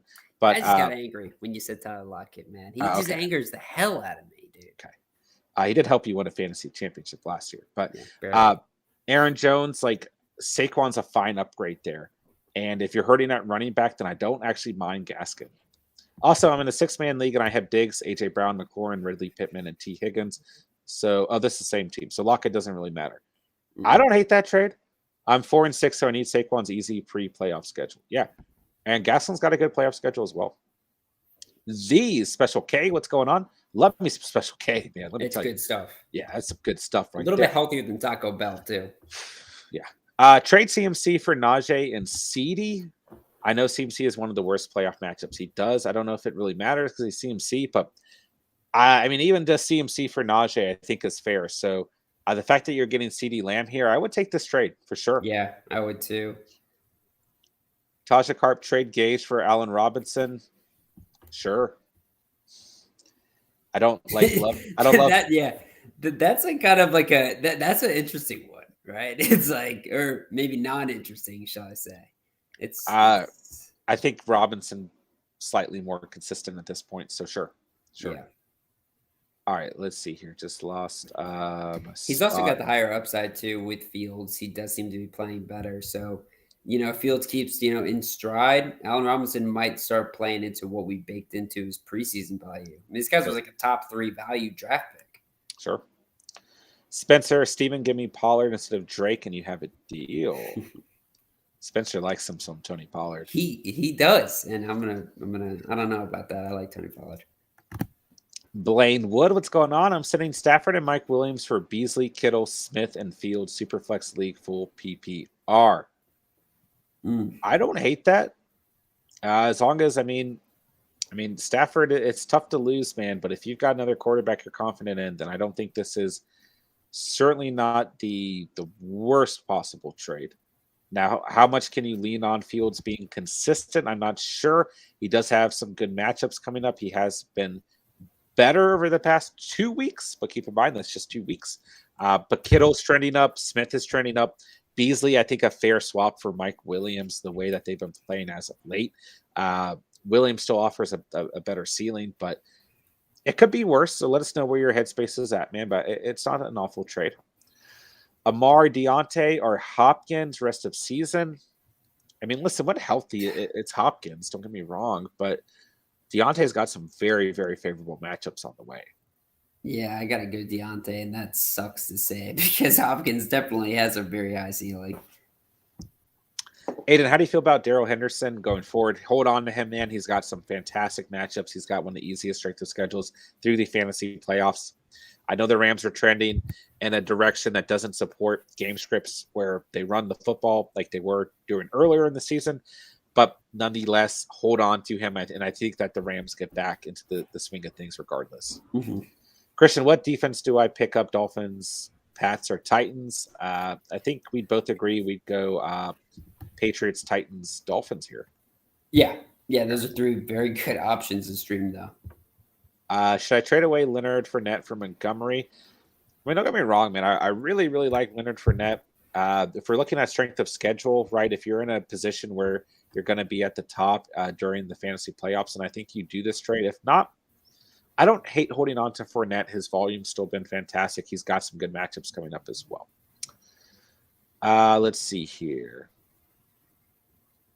Ronald says CMC is matchup proof, but I think I do that trade regardless. Mm-hmm. Yeah. Sanders wasn't bad before the injury. He was getting 6 yards a carry. Boston Scott but he was getting like 3 carries. Yeah. Boston Scott will be out, and he will fill that role. Howard will be 1 to 2 Sanders, third down. They will mix in Gainwell. Yeah, and that's part of the problem, too, is this from a fantasy perspective, like it's just a carousel of backs. And like last week, Boston Scott had a good game. The week before, he had like 0 points. Last week, Howard didn't score. The last 2 weeks, he had like 15 fantasy points. So I just think from a fantasy perspective, we stay away from these Eagles running backs. Yeah. They just weren't using Sanders. Yeah, exactly. But Boston Scott wasn't there at all, and he was healthy, so I doubt it stays. Yeah, we'll see what happens. But it's just too speculative from a fantasy perspective, right? Tyler Brown, suggestions for my team. 10-man PPR, Hurts, Elliott, Swift, Chubb, Moss, Mike, Davis, Pollard, Diggs, Tyreek Hill, Deontay Johnson, Judy, Tony, Waller. I mean, I like this team quite a bit. I like the quarterback position a lot too. Yeah. Hurts is killer. He's been trending down lately, but I like him too. I love these running backs, man. Maybe Moss coming off of a better game lately. You package him with who I don't want you to lose Pollard, man. But maybe you package him maybe with Pollard actually and see what you can get. Maybe a Mike Davis as well, who maybe you wait. Well, it's just hard because Mike Davis might end up having a decent game due to volume, but I don't think so against the Patriots on a short week. Well, that's what I'm saying. You might be able to package a guy like Mike Davis with another back because Mike Davis might be the clear-cut RB1 for the I don't know, Falcons man. this week. Gallman took a lot of carries. Yeah, wow, And he is ugly. But Mike Davis might fall in the end zone, right? And if he Sure. does, you can maybe persuade another owner with a package deal with Davis in there. But yeah, I mean, you got a good squad, right? I think that's the first thing to take away. Sure. Jerry, you think Lockett makes you angry at Steven? Yeah. Jerry's had some very angry times with Lockett on the season. Lockett's boom bust is super frustrating. Yeah. All right, let's see. Special K is a drug, not just a cereal. That's true too. Shout out ketamine. All right. Let's see here. Kyle, would I be dumb to bench DJ Moore for Cooks? No, I don't think so. Ronald, I love me some Pollard. Absolutely. Best handcuff in the game. Him and Dylan, man. Those guys, super good value once they start. Yeah. John, 2 questions. Do you think A-Rob will end up picking it up this second half of the season? And when do you think Ridley comes back? I'm going to say no to Allen Robinson. It's possible, but it's kind of like trusting Ayuk, right? It's like, I don't know, man. I don't know how much I trust some of these receivers. I'm just going to lean no because I think that it's more than likely not going to happen. In terms of Ridley, could he come back down the stretch? Sure. But what week will it be? I'm not entirely sure. Well, no, I mean too. That's entirely speculative because the reason he's on leave right now is he's going through some stuff personally, and with the Falcons, I mean, there's no real rush for him to come back with them kind of being on the. I don't think they're going to be a playoff team after what they just did against the Cowboys, and now they got a tough matchup against the Pats. But I don't even think it's about that. I don't think it's about a playoff hunt with Ridley. It's just purely off the field stuff. So this is all speculative to say that he's going to be back at X point right in the season. Sure. All right. Let's see here. Aiden, just traded Mike Davis for AJ Dillon. I think that's a win. I think that's a huge win. Even if Mike Davis gets more touches than Gallman this week, long term, Dillon's probably the best handcuff in the league, right next to Tony Pollard. And he's starting these 2 weeks, and he's going to absolutely dominate. Yeah. Kyle, do you think Mitchell will play this week? I think he'll do everything he can to play. And if he does, I think you can start him. Yeah. Ronald, you never trust an Eagles running back? Absolutely. Yes. Never. Christian, I lost by 0.4 since I needed 5 from Matt Gay and he dropped 4. I'm so mad. Yeah, that is ugly. You can thank one person, Sean McVay, for that stupid fake field goal attempt where he flicks it. Like, I was thinking of one person only, and that was John. And then I was thinking about the Catch fam because obviously, I just slammed the table with confidence on Matt Gay every week. Dude, that was the most bullshit call I've ever seen Sean McVay do. Stupid. I don't know why he did that. I don't know why they decided to fake it on such a critical juncture as well, too. So, yeah, I mean, Matt Gay disappointed. He had 4 points. That's a terrible loss, right? To lose by 0.4 off of Sean McVay, that sucks, man. But you can definitely plug in Matt Gay next week, and you don't even have to worry about it. John, why don't you tell me how you felt when that happened? Because you were texting me a bunch of sad texts last night. Okay, not that many, but I already knew that I was going to lose, so I wasn't too upset there. But I was angry at the same time. Ronald, do not trust Mike Davis. No, don't trust him. Don't trust him. Tyler, thank you. Absolutely, man. Appreciate you coming out and throwing some fantasy Q&A our way. If you got any other questions on the night, please let us know. Guys, make sure you smash that like button. Make sure if you're new to the channel that you sub down below and become part of the Catch fam. Steven, do we want to hop into a game of Madden to end the stream while we continue our Q&A here? Yeah, I'll play a game of Madden real quick. Look at that. He's scared. He's stuttering. What's our record right now? We're tied, right? No, I think you're up 6-5. Yeah, I Or we're think so. tied. I think I'm. Gosh, I knew I needed to write this down because now Steven might get I think it is 6-5. I think you're up. I think I am too. You don't even know for sure. You're just taking it. Well, wins just come so easily to me against you. It's pretty embarrassing. Like I said, like when you win, it's charity. Okay. Anna, what's going on? Hope you're doing well tonight. Trade Connor for Tyreek Hill. I have AJ Dillon, Najee Harris, and Hunt in standard format. It depends on the rest of your roster. Let us know the rest of your roster, and we can dissect that for you. Ronald, I really do think Ridley will be back by the fantasy playoffs. It's definitely possible. Christian, are Keenan Allen, DK top 10 rest of season PPR? Where would you rank D-Hop when healthy? I think they're both within the top 12, top 15. Yeah. Certainly could. Good. No, I was going to say, I'm going to set up, John. I just wanted to also say that Ronald's comment was pretty hilarious, that there was that one time that I unplugged the game. That is true. That is true.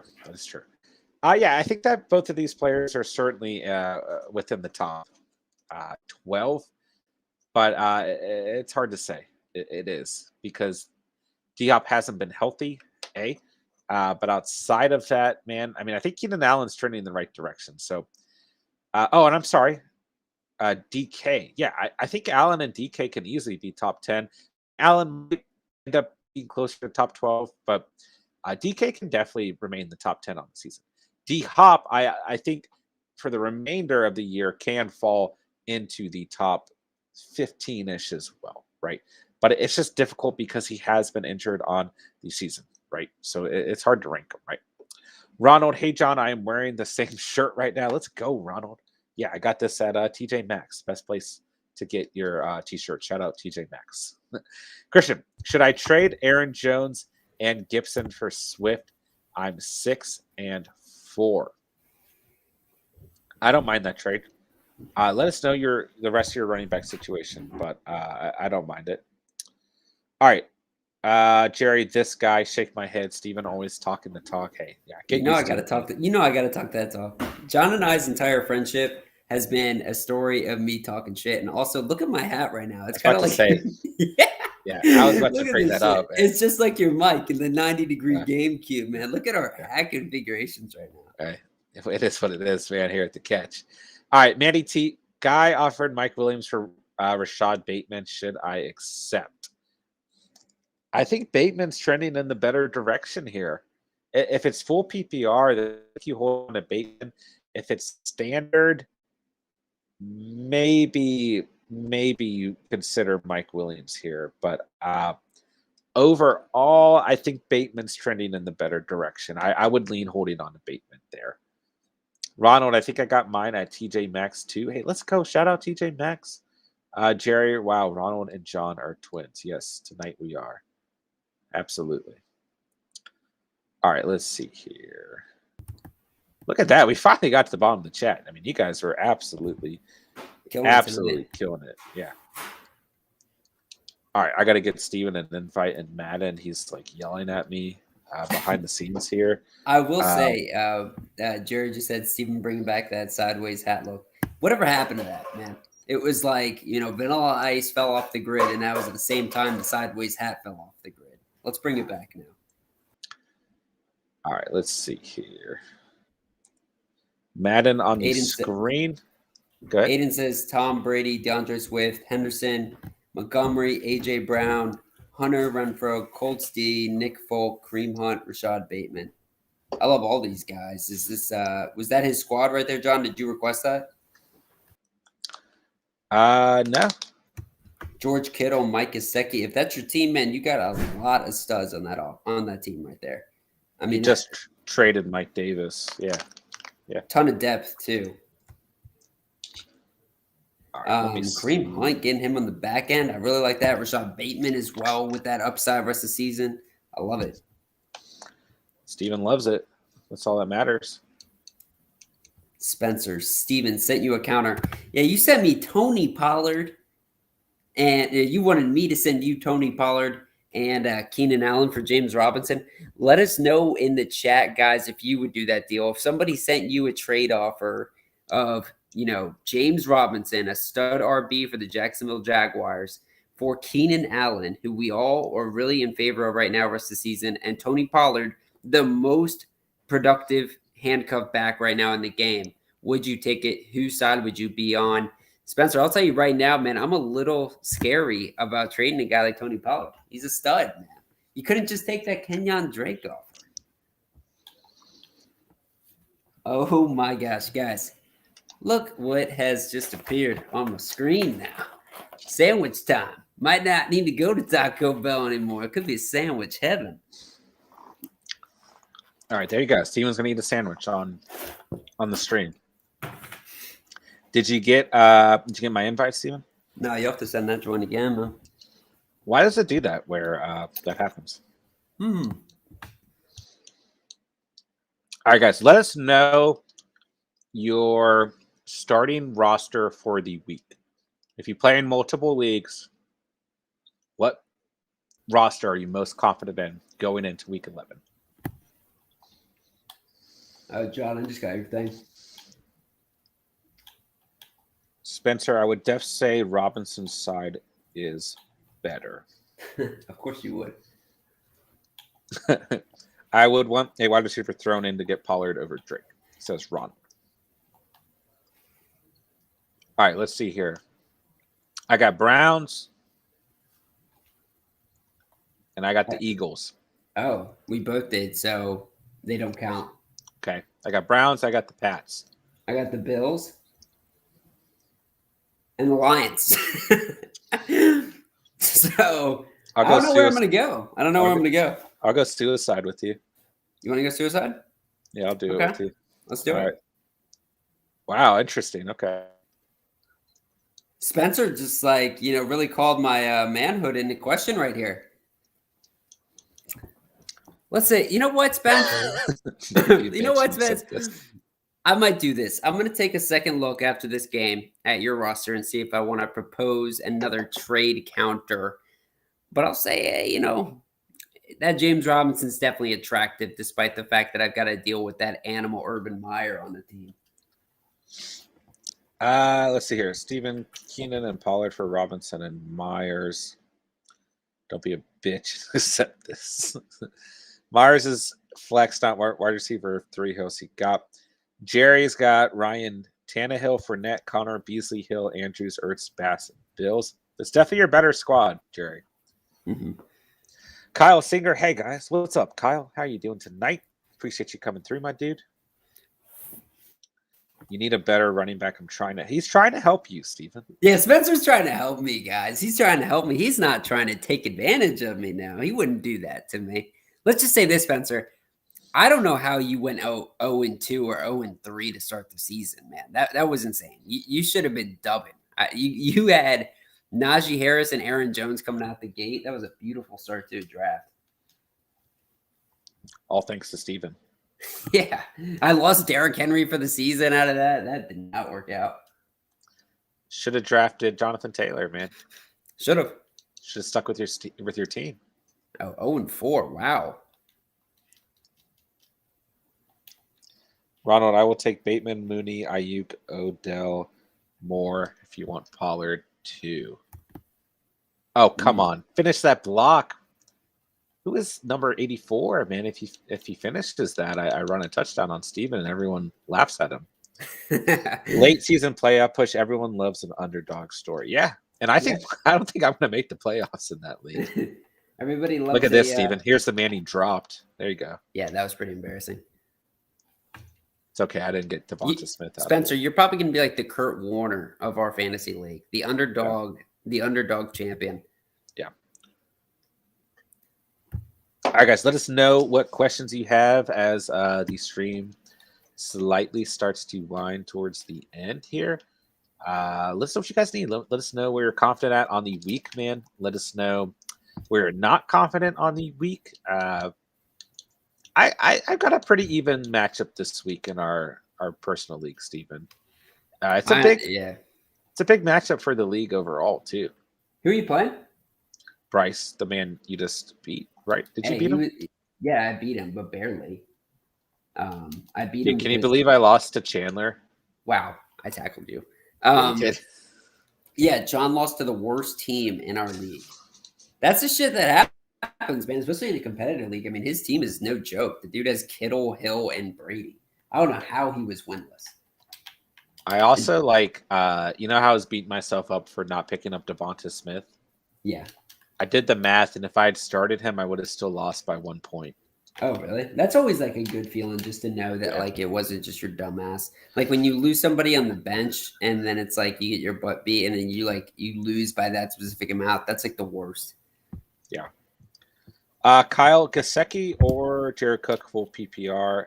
I'd say Gasecki, even though he put up a deuce leg last week. It's a good matchup this week. I would say Gasecki. I mean, Cook has just been wildly inconsistent on the season. And dude, we all watched that game on the stream together. That game was so ridiculous. It like made everybody like every fantasy asset was kind of shitty except for like Mark Andrews. Yeah. I don't know how much I want to read into that game. Like, yeah, Gesicki had 0 points, but like I'm not gonna like drop a guy like Gesicki or consider not starting him off of that goose egg. I mean, I get it, it's ugly, but the dude's still a beast. Sure. No, I agree with that. I mean, I'm probably starting him in our personal league this week. So, no, I'm not overreacting by any means. Why is Felton in? Why is he so good? That was a beautiful play. Kyle Cousins or Burrow? I think I'm leaning Burrow there. Yeah, I am too. I just feel like the Packers really strong unit. Their defense has been amazing. It's really been a lot tougher than we thought. Shout out Spencer for a Packers fan. But the Raiders, on the other hand, are kind of trending downwards, and they just got their ass kicked. You know, I don't know, man. I think this is a good situation. Maybe you go with Joe Burrow here against the Raiders off that bye week. They had a whole week to rest up, get their mind straight. I like Joe Burrow this week a lot. I do too. Yeah. And I mean, yeah, the Packers defense is a lot better than they look on paper and everything. Like, they're quietly very, very good. Ronald, not only did he get targets, he got red zone targets. Yeah, absolutely. I mean, Gesicki still had at least 7 targets on the day. Mm-hmm. And yes, he got red zone targets as well. I don't. Oh gosh, that game was so frustrating. Not that it would have mattered. I mean, I still played. I still had an awful week. I had 60 points. Wow, JT Treader going crazy here in Madden. All right, I let's saw see here. like a Dolphins Spencer play says there double happening. Wisconsin championships this year, NBA and NFL. We'll see. I definitely think the Bucks have a good chance to win it. We'll see. I don't know enough about basketball to really make a comment there, but we'll see. I believe you guys. Jerry, I really want you to pick up a specific player, but I also want to pick up a tight end, so just need to keep them away from straw fluffy. LOL, he knows I need them. Okay. Ooh, good little pass there, Steven. Look at you, Mr. Fancy. I like what Jerry's doing there, playing a little bit of defense against his opposition. Is that oh, okay. Juke, Diggs rest of the season, what are your all's opinions? I mean, I don't have any problem. I haven't had any problem on the season with Stephon Diggs in terms of full PPR value. So I think especially coming off of that big game, I've got no problem with him at all. Yes, Steven, we can hear you. Okay, good. Yeah, because you're just ignoring me, but I figured that's because of the fact that, you're scared that I am just going to dub you like I am right now. Well, don't speak too early. Let's see here. Sixers are not winning the chip. Lakers boys are coming back. Kyle, Alex Collins, Hyde, Dearness, Johnson. This is tough. That is tough. Because all those guys basically depend on someone else's health. So how is that a touchdown, bro? I will say this is another week where Pete Carroll's come out. The Seahawks have come out. It's not looking great for Chris Carson to bounce back and start again. So Alex Collins is still probably going to be the RB1, but, I own him in our personal league. This guy kind of sucks. He kind of is not doing much for your fantasy teams anyways. Yeah. Jerry, every time I do that, whoever they get instead far performs a guy, I block them from like every single time. So stop doing it. Fair enough. 10 Dio, should I get Fournette for Henderson and Chris Carson? I'll say this much, man. I do like Henderson a lot moving down the stretch. So I think that it's a fair swap for our guy Lenny Fournette. So I don't mind that at all. And then I think, while Chris Carson hasn't been actively playing, the value is still there, right? If he does come back at the end of the season here. So I don't hate that trade, 10. I mean, let us know where your headspace is at, of course, but I don't think that this is a bad trade by any means. Yeah, I will say when Chris Carson does come back, I do think he will too. Man, this is his backfield for the taking. Yeah. Because nobody's really getting it done right there. And the Seahawks need to run the ball, especially with a guy like Russell Wilson who's trying to really get back from this injury. I think the ground game is going to be super important for the Seahawks to get back in the playoff hunt. Sure. Let's see here. Thank you, man. Absolutely, my guy. That's what we're here for. Make sure if you're new to the channel, you hit that sub button down below. Let us know if you have any other questions pertaining to the fantasy season. All right, Kyle, top 5 defenses to stream this week. I would definitely encourage you to go check out Steven's must-start defenses on the week. Yep. Should give you some good detailed insight for week 11 here from the defensive perspective of things. Mm-hmm. But at the same time, I mean, the Patriots come to mind, right? The Dolphins definitely come to mind as well. Titans come to mind, of course. Yeah. So there's definitely options out there. Definitely take a peek at that video, though. I think it'll give you some insight. And let us know in the comments if there are any other options. I mean, you might not have any of the defenses that are listed available on your personal waivers. So, just like always, let us know, and we'll be happy to give you some advice on some other defenses that are also, going to be good streams this week. Absolutely. I love defenses, man. They're interesting. It's been tough this year, I'll say. Like the defense of starts have been tough because also that is baked into a little bit like who's going to win or lose. And I'll say that this season's been hard, right? There's been a lot of upsets, a lot of underdog wins. So yeah, I mean it's been fun though. Absolutely. What about Carolina? We're being asked. Yeah, I like Carolina this week. Tell you what, there's a lot of picking here. While you guys are in the stream, I'll give you guys the. Just some little insiders. Like, yeah, the Panthers are definitely a play this week as well. So I like them a lot this week. It's a low over under, not a whole lot of opportunity for a shit ton of points to be thrown up on the board. And the Panthers are a really good unit, man. Let's see here. I feel like everyone is sleeping on Dallas just because it's Kansas City, but Kansas City isn't really that team this year. I agree.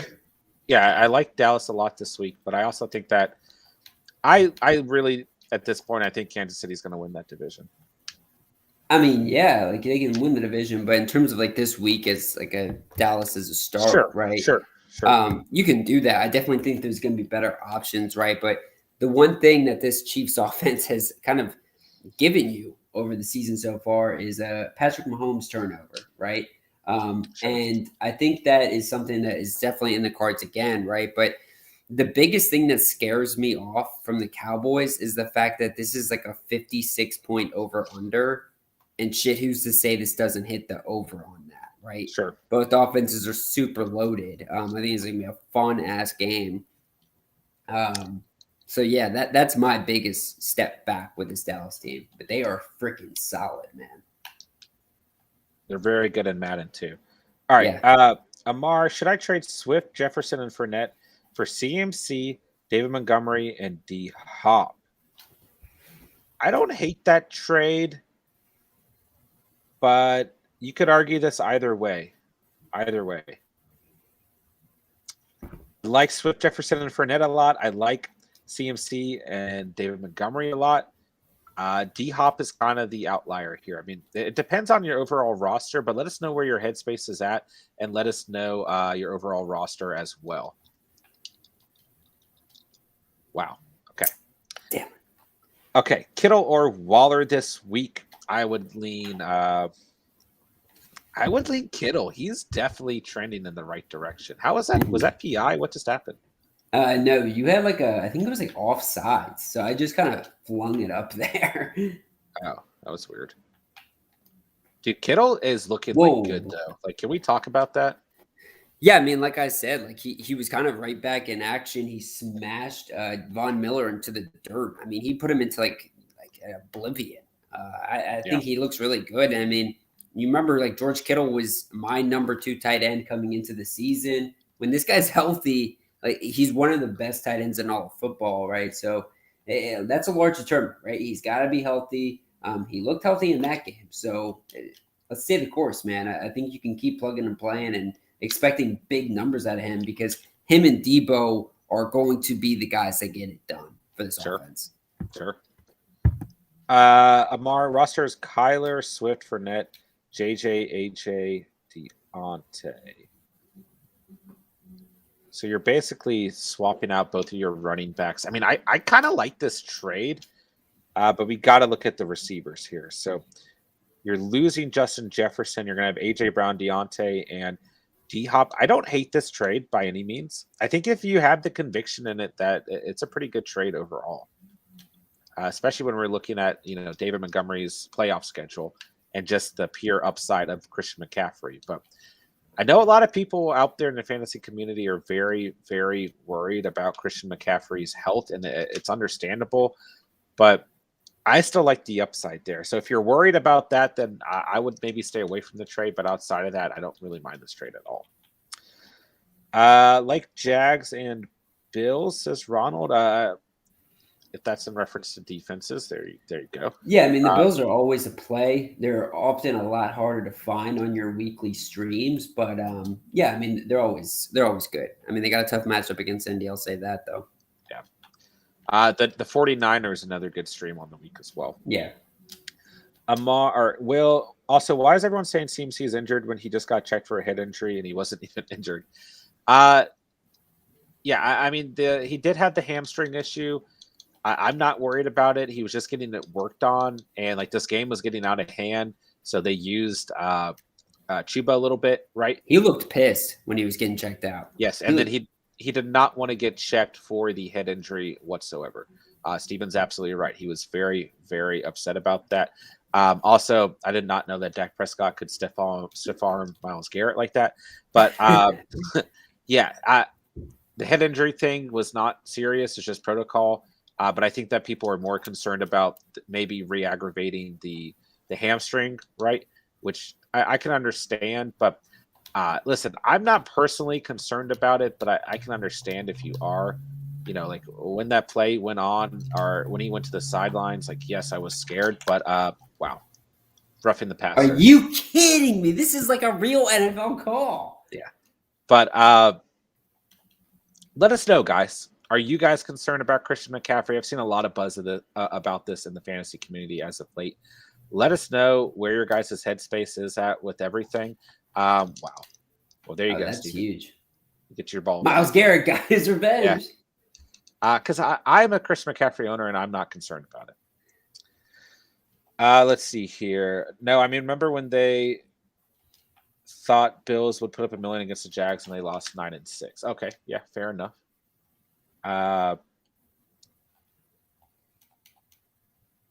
Let's see here. I don't know exactly what that's in reference to, Ronald, but I do remember that. Yes. Ronnie, what's good, Catch fan? Any idea on what to do with Hawkinson? Goff is a dumpster fire. Yeah. Yes. Yeah, that's politely putting it, I would think. But oh gosh, I just went out of bounds and it won't let me go back in, dude. That's not fair. Why does it do that? This game's unfair, bro. Listen, I would hold on to Hawkinson still, just due to volume alone, man. But it is a tough call. It is a tough call. Yeah. I mean, if you can make him part of a trade package and there's someone that you think you can end up with that you're more confident in, then I don't mind that either. But I think due to volume alone, you can still, play around with him as well. All right, let's see here. With 2 games played, CMC is now the same risk as when the season started. Yeah. I mean, I think there's always a little bit of risk with a guy like Christian McCaffrey, right? But I'm not very concerned about him overall. What are you doing with this? You're going, oh, you knew I was going prevent defense, huh? Yeah. I was about to say, you're going to take a timeout? Okay. Taking the points here if I can. Yeah. I'm planning on benching CMC in week 16 in the playoffs when he plays the Bills. I would be starting Eckler, Saquon, James Robinson. I don't know if that'll work out or no. I don't mind that. Like, I don't. I really don't. I mean, James Robinson has a beautiful, beautiful playoff. Excuse me, playoff schedule in terms of strength of schedule. So I don't mind that at all. Eckler is always going to give you high upside, and Saquon's got a good overall strength of schedule in the playoffs as well. So if you have those four guys, then I think you're in a very good spot, man. Wow. All right. That's like a juicy butt. Juicy butt. Ronald says Hawk will be fine. Good luck planning week 16 now. Yeah. Okay. It's only in 5 weeks the playoffs are coming fast. Yeah. I think that was because Will said I'm planning on benching CMC in week 16 in the playoffs. So it's just going to be tough. I don't know if I agree with that. Like, are you sure, John, that you would feel confident benching a guy like CMC? I know you talked about it a little bit about maybe having to do it. I mean, I think those three players are like in the same caliber. Yeah. Yeah, you're not So, wrong. I don't hate it. And CMC's got a very, very difficult strength of schedule overall in the playoffs as well. So, I mean, I've thought about it in our league because I've got guys like David Montgomery, James Robinson, and Javonte Williams who have much, much more favorable strength of schedules. But like I feel more uncomfortable of starting a guy like Javonte Williams over CMC. So let's see here. Juice says CMC has scored 20 points without a touchdown. I think he'll do fine against good defenses. That's the other thing too. I mean, don't get me wrong. He is kind of matchup proof, but when you look at the strength of schedule, it's up there. Like it's pretty tough. But at the same time, yes, to Steven's point as well, like the upside is always going to be there. So yeah. All right. Kyle, trade Derrick Henry and Chris Carson for Michael Carter. I don't hate that. Yeah. Yeah, I mean, you're basically trading to a guy who's just hoping that there's any sort of a. Why is my thing not working? But you're basically just hoping that there's any sort of like chance that Derrick Henry comes back, Chris Carson comes back, which I don't think that does happen. Yeah. Mine's not either. Just give it. There we go. Okay, there we go. Okay, yeah, now we know the trick. Start. Pause it. Yeah. Will says that's literally just Chris Carson for Michael Carter, which is a dub. Yeah, fair enough. Fair enough. All right. My playoff schedule for Cup is Arizona, Seattle, Minnesota. How is that looking? That's very tasty. Yeah, and also like a Cooper Cup, another guy that it just doesn't really necessarily matter. But yes, Arizona is the toughest matchup, but Seattle and actually Seattle's been okay against opposing wide receivers, but I'm not worried about it. And then Minnesota is a good matchup. So yeah, I like that also as well. Yep. All right. I think, Robert Woods being down, obviously they have Odell there to fill in a little bit, but Robert Woods being down, if anything, helps a guy like Cooper Kupp because Robert Woods was a sense of, comfort, a sense of he knows the system, a sense of he can be there to take value away from a guy like Kupp. With him out, that is a very integral part of this Rams Sean McVay offense. So Cooper Kupp is like locked and loaded. He's going to be an absolute stud rest of the season. Doesn't matter who's playing.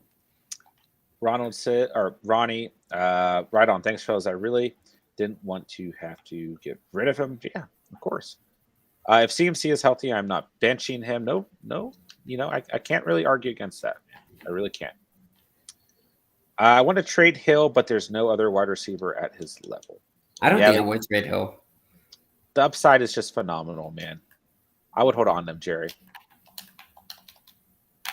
Can you get the audible in time? Apparently not. Dude, this like new thing that they do where the running back like reaches over the goal line, it's realistic, but it is frustrating. Yeah. You going to stop Zeke tonight? No. Are you going to stop Chubb tonight? Both our running backs are cooking. Your running backs are not good. Are you going to cover my players? Oh, my gosh. Ronald, Debo, Cup, Adams. Yeah, those guys are probably right up there. Yeah. I have Cup. I don't trust Debo. Hey, fair enough. Fair enough. Marky Mark in the building. What is going on, Mark? Good to see you, my guy. Appreciate you coming out tonight. Let us know what's going on with you. Ronald, back when Mark Wahlberg was Marky Mark, this is how we like to get the party started. There you go. I love that. There you go. Love that Eminem shout out. Steven, are you scared over there? Because I just took this lead like it was nothing, man. Dude, I've got this feeling that you are gonna throw a pick at the end of the game. That pick didn't count, by the way. Yeah, roughing the passer. I destroyed Baker. Of course. Baker's had a pretty good day today. Well, this is very not normal. Not real life. Not realistic at all, then. Oh, touchdown. Wow.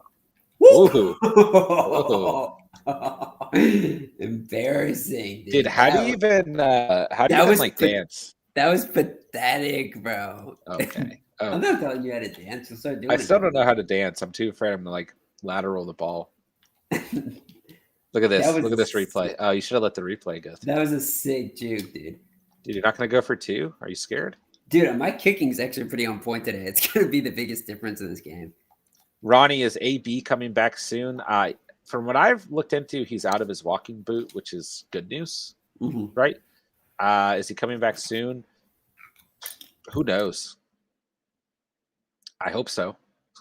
But I don't want to say anything for sure because we don't have a definite answer. But from what I've heard, he's out of his walking boot, which is very good news. Very good news. I think you said something earlier about him maybe going Monday. Yeah. Because it's a Monday night game, so I think that he's definitely got a shot. I will say this though, and I've said this before with Monday night games. I'm always very scared to start a guy if he's questionable coming into that Monday night matchup because you could lose out on the opportunity of starting anybody, and then you're just kind of screwed on Monday night. So that's true too. Yeah, I don't know. I mean, I would say next week though, especially if he does play this week, we could be seeing a healthy AB, which is very dangerous. This guy was wasn't he top 10, top 8? I don't know for sure. He was really good before the injury. Yeah. Let's see here. If you ask AB, he would say yes, which means nothing. Yeah. Fair enough. That was good. Marky Mark, thoughts on me dropping Rams defense and picking up Titans defense? I think we would both agree that this is a phenomenal move, Mark, for sure. Yeah, for sure. At a certain point, the talent, the big names, the sexiness of the Rams is just that. It's not actually doing anything. The Rams have been really disappointing recently. Yeah, they've been pretty bad as of late. And I said it before. I think they're going to fire this DC, this defensive coordinator. He is the only reason why this is not working out. It's a new DC this year, and he's getting his ass kicked. You saw Jalen Ramsey on the sideline screaming in this guy's ear. This is a move that could happen sooner rather than later, especially close to that bye week. Ronald, I think the Rams D are going to be pretty good rest of season. They may just need time to gel. Well, they don't have that much time left. Yeah. The season is getting pretty close to the end here. So, I mean, they've got the players there. I mean, they need to put it together, and I hope that they do because I really like a lot of these players. But they don't have a lot of time to get this thing fixed, man. And especially with the offense kind of underperforming, they really need to get it together. They're crazy heavy with stars. Are they though? I mean, they got 1-star defensive tackle, 1-star linebacker, 1-star corner. No, bro, they're pretty stacked. They've got a lot of really good players. I just am so disappointed with how they played in comparison to last year. I get that. Yeah, and that's kind of the point. They need coaching. They need, chemistry. And these are all things that go beyond. What? Oh, my gosh, dude. You got so lucky there. But all those things go beyond just pure talent, right? Yeah. Yeah, absolutely, man. I do think the one thing is that I think they all do want to win. These are all winning players. And Aaron Donald's won before. I mean, he hasn't won a Super Bowl, but he's been there. Von Miller's won a Super Bowl. Jalen Ramsey is one of the best corners in all of football. He's always tried to be a winner. That's a good thing, right? They got good guys in this locker room. I think eventually they do put it together. Let's take a look here. Yeah, I mean they got Leonard Floyd. He's always been solid, right? Yeah. I mean Darius Williams, pretty good corner. He was very good last year. Yeah. Taylor Rapp, their safety, I like a lot. Yeah, he's good. Jordan Fuller's played good at times too. Mm-hmm. Ashawn Robinson. Could you imagine lining up against Aaron Donald? No. Oh, wow. That was actually a pretty big play right there. Marky Mark, top 3 Ds on the wire are Miami, Tennessee, and Niners. I would definitely put Tennessee first, Mark, and then, if you don't get them, I think Miami's the next best play there. And then the Niners are not an awful play as well. But yeah, and also take a look at that. Oh, wow. What in the world? Take a look at the defense video, though, because there might be options on there that maybe you're not thinking about and you want to maybe kind of give a second look at. But yeah, I think all 3 of those guys are good defensive units this week. Oh, what is defensive stand? Oh, I got it. Oh my God, this game is so bad, dude. I'm not gonna lie, I'm getting some really good calls, dude. This game is it's bad. Like it's never been good, but for some reason we play it. Oh, that's it. That's over. That's over. Why did you throw that, dude? I was just giving it to you, bro. Like I said, charity. Hey, I'm not gonna run the ball, and I've been dominating you in the run game. So. Oh man, that was frustrating. That was so annoying. Oh, I can't believe I just did that. That's so Baker Mayfield-esque, though, right? At the very end of the game, you just can't get it done. Yeah.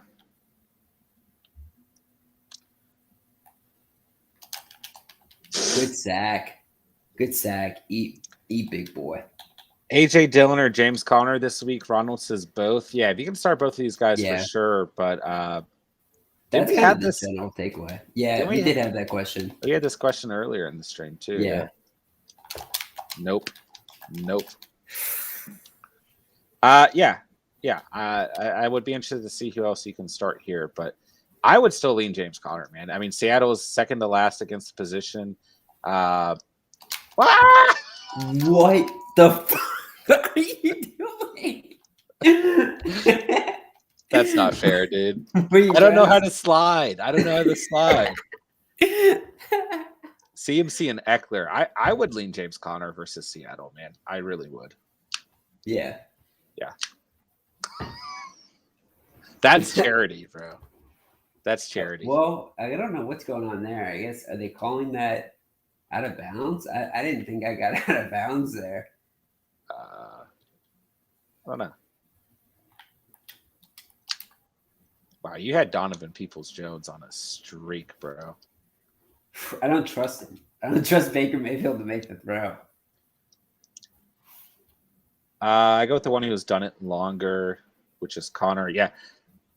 It's still a good matchup for AJ Dillon. I think he's going to have a fine week, but I would lean Connor here versus just such an abysmal matchup, at least in terms of how bad Seattle is, right? It's a good matchup for our boy James Conner, but it's not a good matchup at all for the other side of things. They are very, very bad against opposing running backs. So, yeah. Oh, good play, Steven. Yes. Good play. I just gave you this game. You got so lucky. I mean, this game doesn't count. I'm going to go back to the last stream and make sure that this series was 6-5 and not 5-6. Because you're going to run the ball. I hope you fumble. Throw a pick. David Njoku, baby. You quitting? All right, brother. I'm going to be signing off here. Steven is signing off. Thank you for coming through, Steven. We will both be back on tomorrow at 8 p.m. sharp. So make sure you guys tune in tomorrow. Everyone thanks Steven for his help tonight. Go check out the defensive must start video, and his must start kicker video will be dropping tonight. So thank you, Steven. We will see you tomorrow, my dude.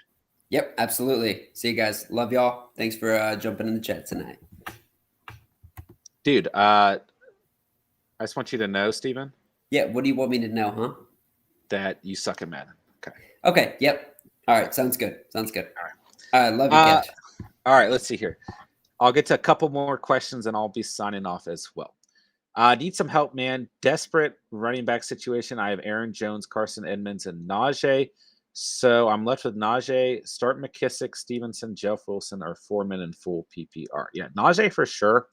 I mean, if Damian Harris doesn't play, then you've got a great start here in Ramondre Stevenson. But outside of that, I mean, if Mitchell doesn't play, you could roll with Jeff Wilson. But if both of those guys have their starters, then I would lean McKissick with higher upside, Foreman with a safer floor. But it's definitely it's a tough call overall for sure. All right, Jerry. All right, talk to everyone next time, Jerry. We appreciate you coming through as always. And we will see you tomorrow, my guy. Thank you for your continued support to the channel. All right, guys, we will go ahead and wind things down for the night. I do appreciate everyone coming through. We'll be back on tomorrow, 8 p.m. Eastern time sharp. Just general Week 11 fantasy Q&A. Like I said, Steven's must-start defenses have already dropped for the week. Make sure you guys go check out that video. Drop a like on it. We'll get our must-start kickers out tonight as well. And then, of course, we'll have our must-start positions releasing every day on top of our regularly scheduled streams. J1, do you think trading Eli Mitchell or Mooney is a good idea? I have Eli. Oh, I would hold on to Mitchell there.